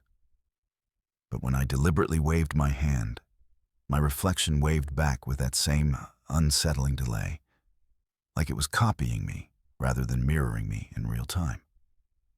I backed away from the mirror, heart racing, and returned to bed.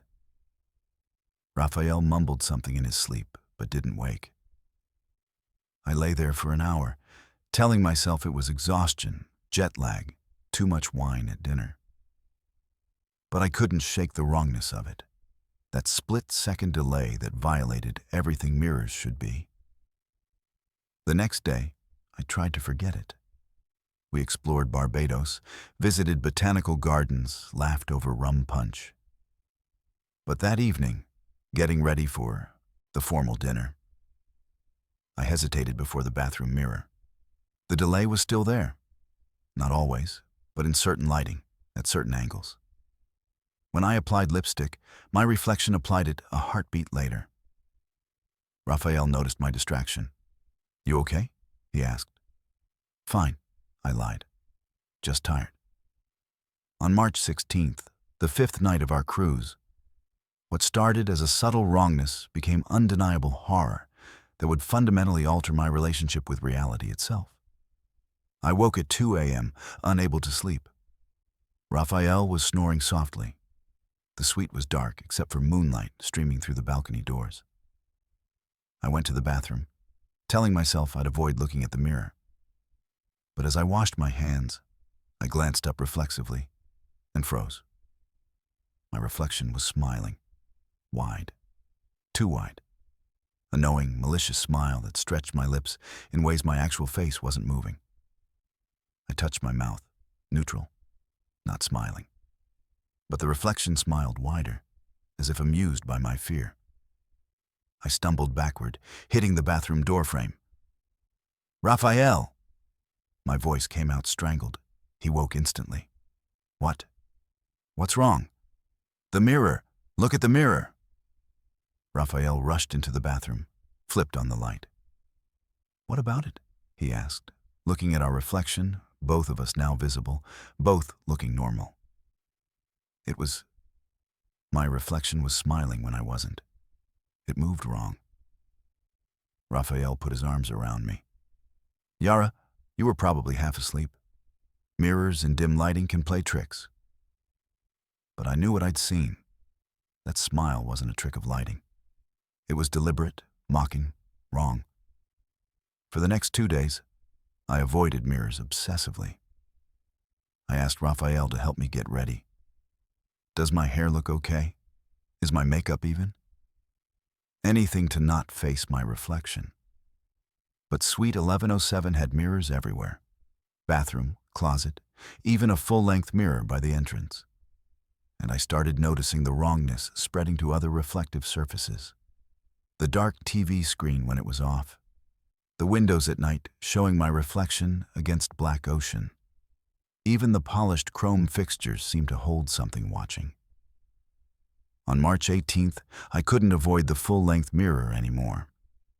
We had formal photos scheduled, and I needed to check my dress. I stood before the mirror at 6 p.m., Raphael beside me adjusting his tie. In the reflection, I saw myself, and behind me, another face. Not Raphael, who was to my right. This face was directly behind my reflection, pale with hollow eye sockets and a grin that split its face impossibly wide. I screamed and spun around. Nothing behind me. Empty suite. But when I looked back at the mirror, the face was still there, floating behind my reflection, staring at me with those hollow eyes. Do you see it? I grabbed Raphael's arm, pointing at the mirror. He looked, his expression shifting from concern to alarm, not because he saw the face, but because of how terrified I was. Yara, there's nothing there. Just us. Just our reflections. It's right there, behind me. Can't you see it? That night, I begged guest services for a cabin change, and what happened in our new suite 1309 would prove that whatever was haunting me wasn't tied to a room. It was tied to me. Raphael convinced me to ask for a different suite. He didn't believe what I was seeing, but my distress was real enough. Guest services was reluctant. Silversea prides itself on service, but last-minute suite changes are complicated. Is there a maintenance issue? The agent asked. No, Raphael said carefully. My wife just feels uncomfortable in that suite. They moved us to suite 1309 on deck 13.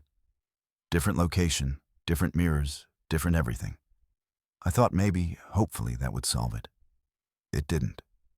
That first night in suite 1309, I covered the bathroom mirror with a towel before bed. Raphael thought I was having a breakdown, but said nothing.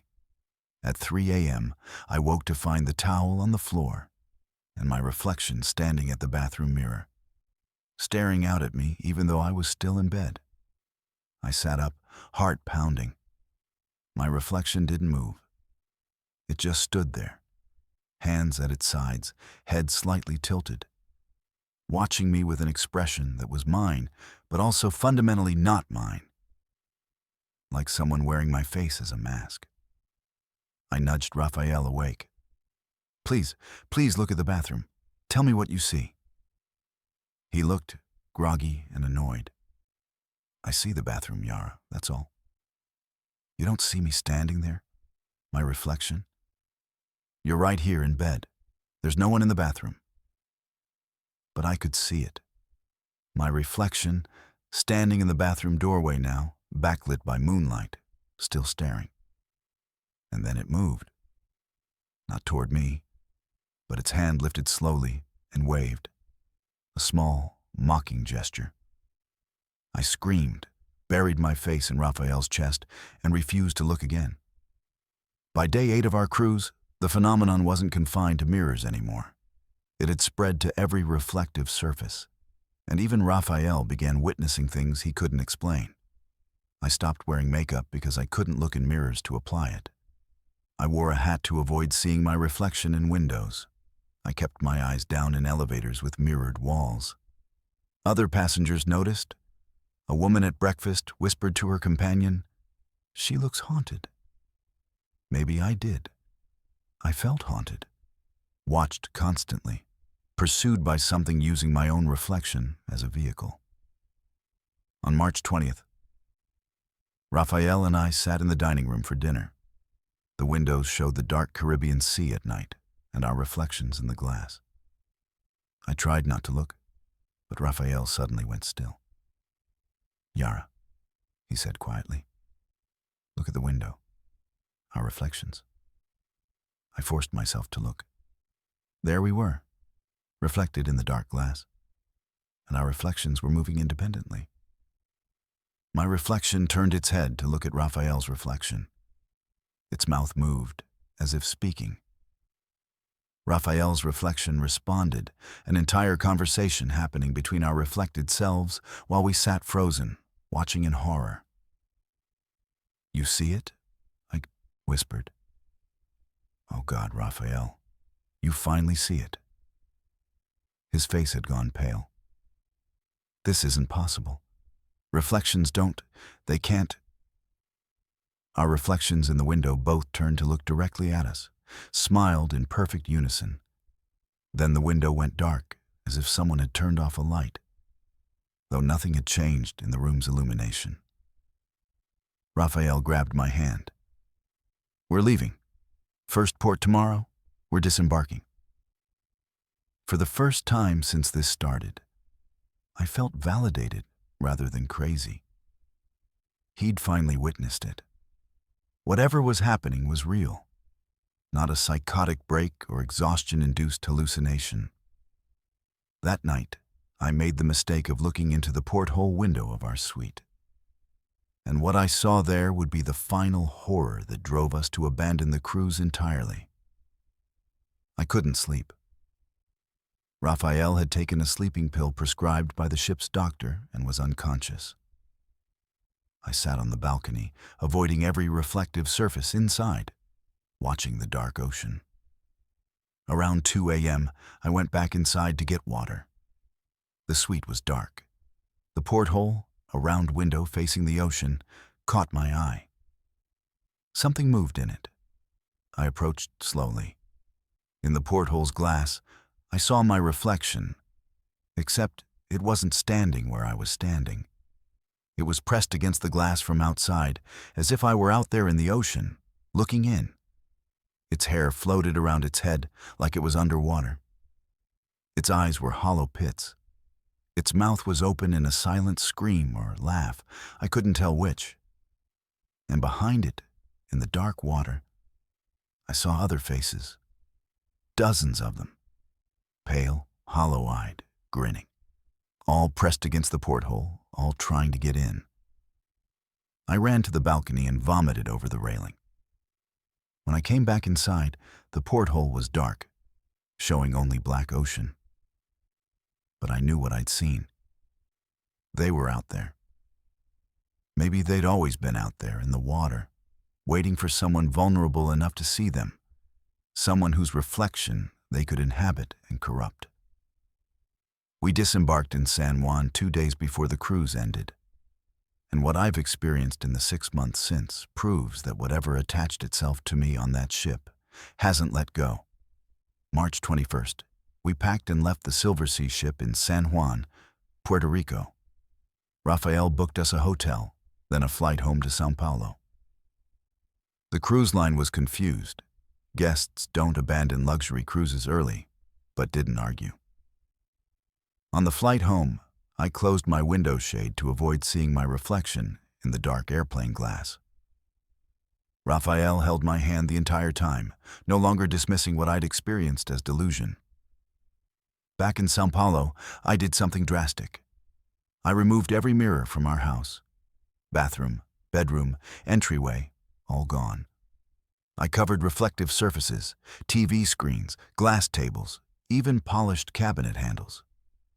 Our home looks strange now, covered in cloth and paint where mirrors used to be. Raphael thought it was temporary. "You'll heal," he said. "With therapy and time, you'll recover." But 6 months later, it hasn't stopped. I've seen a dozen therapists. They diagnose anxiety, PTSD, dissociative disorder.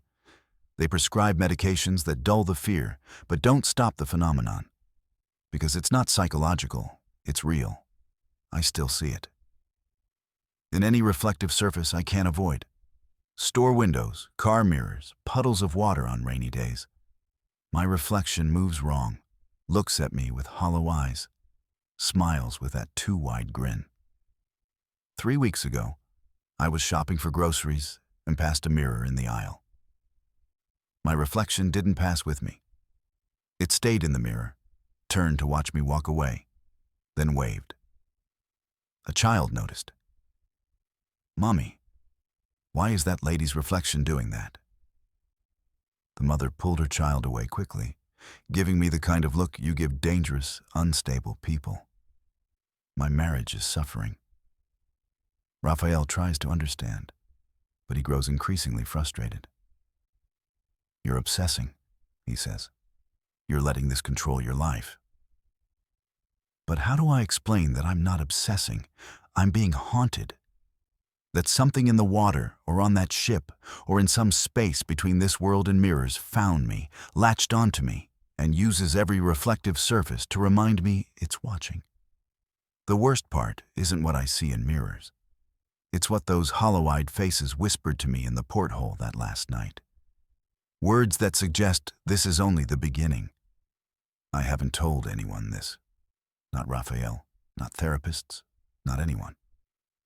But on that last night, when I saw the faces pressed against the porthole, I heard whispers. Not with my ears, but in my mind. Dozens of voices overlapping, saying the same thing in different languages, all translating to the same message. You're ours now. Every reflection, every surface, every time you see yourself, you're looking at us. And one day the reflection will step out, and you'll step in, and we'll have you completely. I don't know what they are. Ghosts of people who drowned at sea? Entities that live in reflections? Something else entirely? But I believe the message. Because sometimes, when I catch my reflection accidentally, I see it reaching toward the glass from the other side. Fingers pressed against the barrier between its world and mine, trying to push through. I'm 41 years old. I used to be a successful interior decorator, proud of my aesthetic eye and attention to visual detail. Now I'm a woman who can't look at her own reflection, who has removed mirrors from her life entirely, who lives in constant fear of windows after dark and shiny surfaces. I avoid going outside when it rains because puddles show reflections. I don't drive anymore because cars have too many mirrors. My world has shrunk to spaces I can control, surfaces I can cover. And I know, with a certainty that sits like ice in my chest, that whatever is waiting in the mirrors will eventually find a way through. And when it does, I'll be trapped on the other side, pressing my face against glass nobody else can see, trying to warn the next person who looks too long at their reflection and sees it move just slightly out of sync. The Silver Sea ship is still sailing Caribbean routes. Suite 11-7 on Deck 11 is still being booked by couples celebrating anniversaries, unaware that mirrors in that suite might show them something more than their reflection. And somewhere in the dark water beneath cruise routes, faces wait for the next vulnerable soul to see them and invite them in.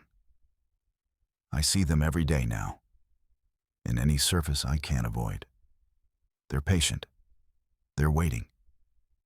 And I'm terrified that one morning I'll wake up, and Raphael will look at me and see a reflection that moves wrong, smiles too wide, looks at him with hollow eyes, because it won't be me anymore. It will be them, wearing my face, living my life, while the real me is trapped behind glass, screaming silently where no one will ever hear. That's what mirrors are now. Not reflections, prisons. And I'm already halfway through the glass. My name is Jace, and I'm a 56-year-old retired telecommunications technician from Kuala Lumpur, Malaysia. For 3 decades, I worked with broadcast systems, communication networks, and emergency alert protocols. I understood how PA systems operated, how signals transmitted, and what could, and more importantly, what couldn't, go wrong with properly maintained equipment. That technical knowledge is precisely why what happened on the Carnival Magic at 4:27 a.m. on November 17th terrifies me more than it would terrify someone without my background. Because I know that what came through the ship's emergency PA system that night wasn't a malfunction, wasn't a technical glitch, and wasn't an accident. It was deliberate, impossible, and it's still happening. To me, in my home, months after I left that ship. I retired in September after 30 years with Telecom Malaysia, and my dream was finally within reach. Crossing the Atlantic by ship, not by plane. There's something romantic about ocean crossings that aviation has never captured. I booked a 14-day repositioning cruise on the Carnival Magic from Barcelona to Miami, a journey that would take me across the entire Atlantic, with days at sea watching endless horizons. I was assigned cabin 8234 on deck 8, a modest interior stateroom that suited my needs perfectly. The first 8 days were exactly what I'd hoped for. We sailed from Barcelona, stopped briefly in Madeira, then headed into the open Atlantic. Days at sea were peaceful, reading on deck, attending lectures, meeting other passengers, and enjoying the profound isolation of being surrounded by nothing but ocean in every direction. The ship carried about 2,800 passengers, maybe 70% capacity, so it never felt crowded. By November 17th, day 9, we were approximately 200 miles from any land, in the middle of the Atlantic, with another 5 days before reaching Miami. That night, at exactly 4:27 a.m., the ship's emergency PA system activated with a broadcast that would unravel my understanding of what's possible and leave me questioning whether some communications come from places technology was never meant to reach. I woke instantly to the harsh alarm tone that precedes emergency announcements. 3 sharp beeps designed to jolt passengers awake. My first thought was fire, or man overboard, or some other crisis requiring immediate action. I sat up in the darkness of cabin 8234, heart pounding, waiting for the captain's voice or the emergency coordinator's instructions. Instead, I heard a voice I can only describe as wrong. It was human-sounding but distorted, raspy, like someone speaking through damaged vocal cords or through layers of static. The voice began reciting numbers: 7, 14, 3, 21, 9, 18, 5. A pause, then it repeated: 7, 14, 3, 21, 9, 18, 5. It cycled through the sequence 5 times, each repetition slightly different in pitch and speed, as if the speaker was experimenting with how to vocalize. Then it switched to what sounded like phrases in different languages. I recognized Spanish. Están escuchando. They are listening. Then Arabic. I caught al-bab maftur, which I know means the door is open. Then languages I didn't recognize at all. Guttural sounds, clicking consonants, vowel combinations that didn't match any language family I'd ever heard. The voice would say a phrase, pause for exactly 3 seconds, then say another phrase. This continued for approximately 90 seconds. And then came the laughter. A sound that made every passenger I spoke with later agree on one thing. Whatever made that sound wasn't human. Or if it had been human once, it wasn't anymore. The laughter started as a low chuckle, then built to a cackling that sounded mechanically modulated, rising and falling in pitch in ways human laughter doesn't. It had a rhythmic quality, almost musical, but deeply unsettling, like someone had recorded laughter, broken it into pieces, and reassembled it wrong. The laughter lasted about 20 seconds, then abruptly cut off. Silence. The PA system clicked off with a faint static pop. I sat in darkness, my telecommunications training immediately analyzing what I'd just heard. PA systems on cruise ships are closed loop. They don't receive external broadcasts. They're hardwired from the bridge and controlled by authorized personnel with physical access to the system. You can't hack a PA system remotely. You'd need to be at the control panel or have spliced into the physical wiring. And even if someone had accessed it as a prank, PA systems don't generate content. They transmit what's fed into them via microphone or pre-recorded messages. What I just heard couldn't have been a random malfunction, because malfunctions don't create coherent number sequences, multilingual phrases, and modulated laughter. Around 5:30 a.m., the captain's voice came over the PA. "Ladies and gentlemen, this is Captain Torres. We apologize for the disturbance at approximately 4:30 this morning. A technical fault in our PA system caused an inadvertent activation. Our technical team has resolved the issue. We sincerely apologize for any alarm this may have caused." Please enjoy the rest of your day. I got dressed and went straight to the guest services desk. The agent, a young woman named Lily, looked exhausted. "Good morning, sir. How can I help you?" "The PA announcement at 4:27, I said. That wasn't a technical fault. I worked in telecommunications for 30 years. PA systems don't randomly generate number sequences and multilingual phrases. Lily's practiced smile faltered. "Sir, the captain has addressed the situation. It was a malfunction. Malfunctions don't speak in multiple languages and laugh. Someone or something transmitted that broadcast. I want to know how." She glanced at her supervisor, a senior officer standing nearby. He approached.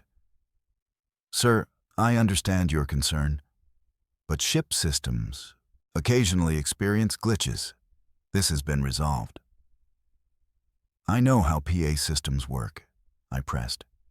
"That broadcast required either direct access to your control systems or a pre-recorded message intentionally played.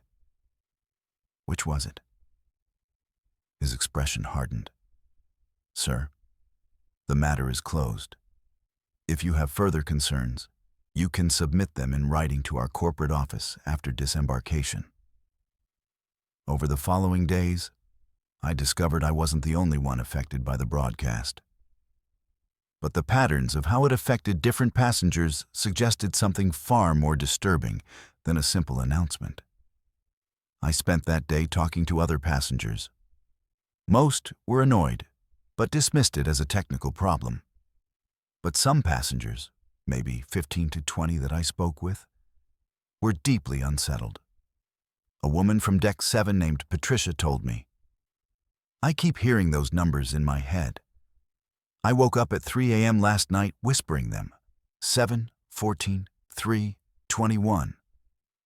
And I didn't realize I was doing it until my husband shook me awake." Another passenger, an older man named Bernard, reported that someone had been knocking on his cabin door at 4:27 a.m. every night since the broadcast. 7 knocks, then 14, then 3, then 21. The pattern matches those numbers. But when I open the door, no one's there. A family with 2 children said their 8-year-old daughter had been having nightmares about the voice that comes from the walls and drew pictures of faces with too many mouths speaking at once. I became obsessed with decoding the numbers. In my cabin, I wrote them out. 7, 14, 3, 21, 9, 18, 5. Using simple cipher techniques, A01, B2, C3, and so on, I converted them to letters, GNCUIRE. I spent hours rearranging them. They could spell cure-ing, the incomplete word curing, or rearranged differently, cringe-you. Was it an anagram? A message? A warning? The more I worked on it, the more patterns I saw, but none that made definitive sense. When I approached crew members with my findings, their reactions revealed that this wasn't the first time the Carnival magic had experienced this phenomenon, and that investigating it came with consequences. On day 12, I cornered a communications officer I'd seen working on equipment near the bridge. "I need to ask you about the PA broadcast on day 9, I said. He glanced around nervously. "Sir, that was addressed by the captain. A technical fault. I know that's the official explanation, but I also know PA systems. What really happened?" He looked at me for a long moment, then said quietly, "Meet me at the aft deck at 11 p.m. Come alone." I met him that night. The deck was dark and empty, just ocean sounds and wind. He introduced himself only as Daniel, and he looked scared. "You need to stop asking questions about the broadcast," he said. "Why? What is it? What's really happening?"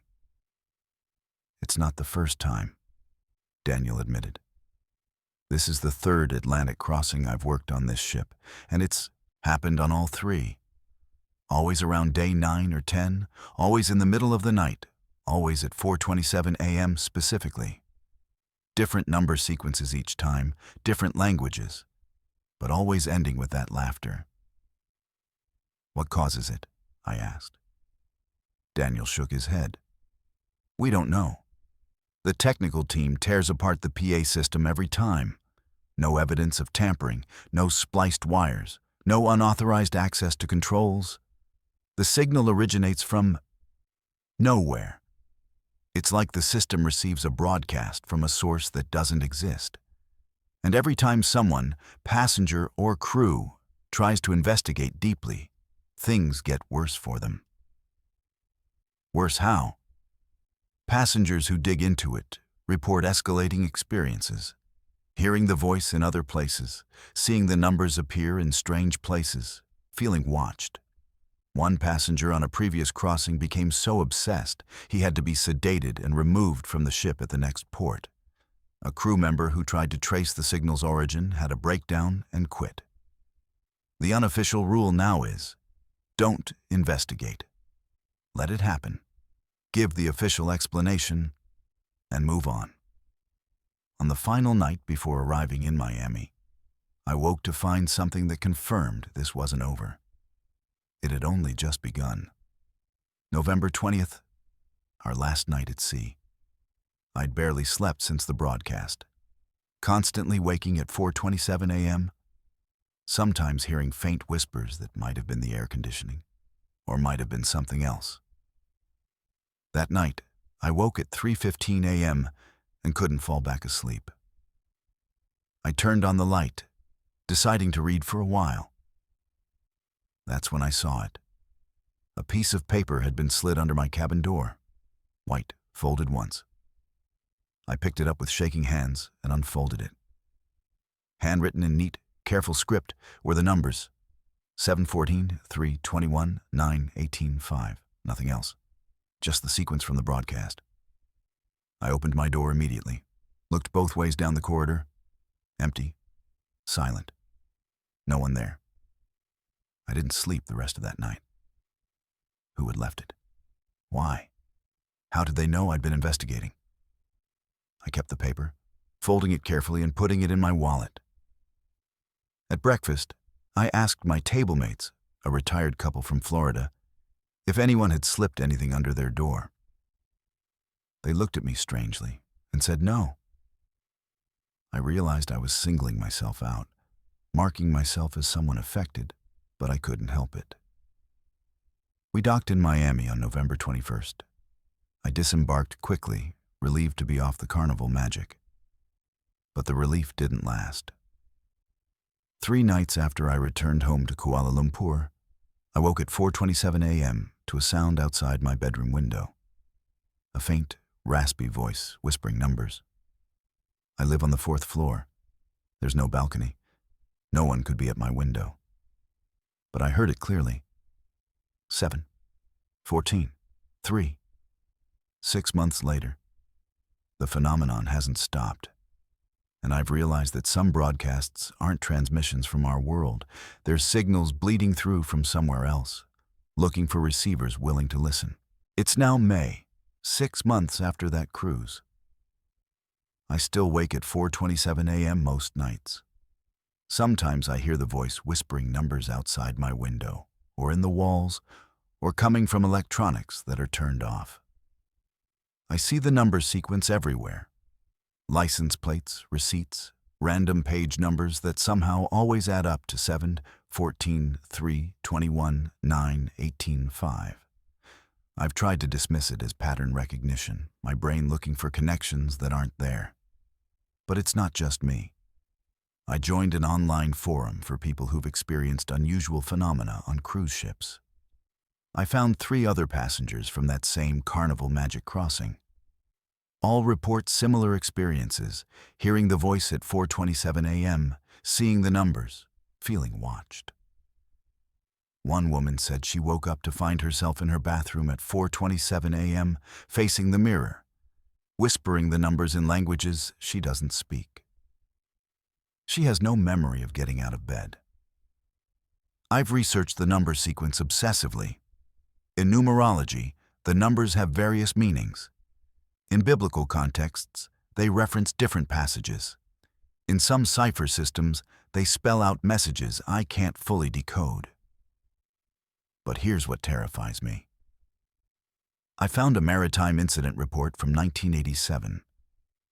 A cargo ship in the Atlantic reported receiving a distress broadcast at 4:27 a.m., consisting of number sequences and multilingual phrases, followed by laughter. They investigated the coordinates, but found nothing. No ship, no wreckage, no explanation for the broadcast.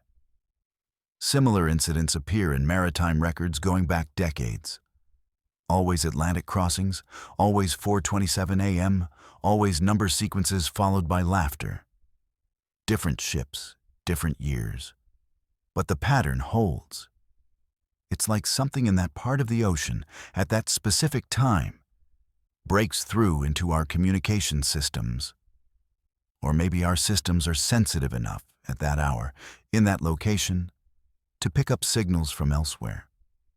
The Carnival magic is sailing right now, carrying passengers who have no idea that in a few nights, at 4:27 a.m., they might wake to a voice that shouldn't exist, reciting numbers that will haunt them long after they return home. I called Carnival's corporate office multiple times, requesting information about similar incidents. They have no record of what I'm describing, they claim. The official position is that a single technical malfunction occurred on November 17th and was immediately resolved. But I've spoken to crew members from other ships, not just Carnival, but Royal Caribbean, Norwegian, Princess, and they've all heard stories. The Atlantic broadcast, the 4:27 voice, the numbers, different sequences, but always the same time, always the same laughter, always the same aftermath of passengers who can't let it go. I don't know what it is. A time slip where signals from the past break through? A parallel reality bleeding into ours? Some entity using our technology to communicate? Researchers I've contacted have no answers. One paranormal investigator suggested it might be a number station, Cold War-era encrypted broadcasts. But number stations don't appear on cruise ship PA systems, and they certainly don't end with inhuman laughter. What I do know is this. I wake at 4:27 a.m. now, even when I take sleeping medication. I hear the voice. I see the numbers. And last week, I woke to find myself standing at my window at 4:27 a.m., my phone in my hand, the calculator open, showing the numbers 7 to 14, 3, 21, 9, 18, 5. I have no memory of getting out of bed or opening the calculator.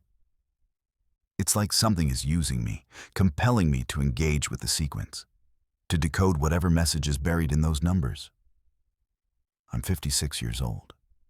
I spent my career understanding how communication works, how signals transmit, how technology connects us. But I've learned that some signals come from sources we can't trace, transmitted by methods we don't understand, carrying messages we're not meant to decode. And once you hear them, once you engage with them, they don't let go. The Carnival magic sails every few weeks. Each crossing has passengers who might wake on day 9 or 10 to that voice at 4:27 a.m. Some will dismiss it and forget. Others, like me, will try to understand, and that's when it really begins. Because the broadcast isn't trying to warn us or inform us. It's looking for people who'll listen, who'll engage, who'll become carriers of whatever signal is trying to break through from the other side. I still have the paper that was slipped under my door. 7, 14, 3, 21, 9, 18, 5. I've tried to throw it away, but I always retrieve it. It's in my wallet now, and sometimes I take it out and stare at the numbers, feeling like they're trying to tell me something crucial, something I'm just on the edge of understanding. And I know that one day, at 4:27 a.m., I'll finally decode the message. And I'm terrified of what I'll learn when I do. Because some broadcasts aren't meant for human ears, and some numbers spell out truths we're not ready to hear. And the Atlantic Ocean holds signals that have been transmitting for decades, waiting for the right receiver to finally understand and respond. Thank you for watching Silent Fears. These 11 disturbing cruise ship stories remind us that the ocean holds secrets we may never understand. If you enjoyed this video, please like, subscribe, and hit the notification bell for more true horror stories. Share your own cruise experiences in the comments below. Have you ever experienced something unexplainable at sea? Until next time, stay safe and remember, not everything that happens on a cruise stays at sea. Some horrors follow you home.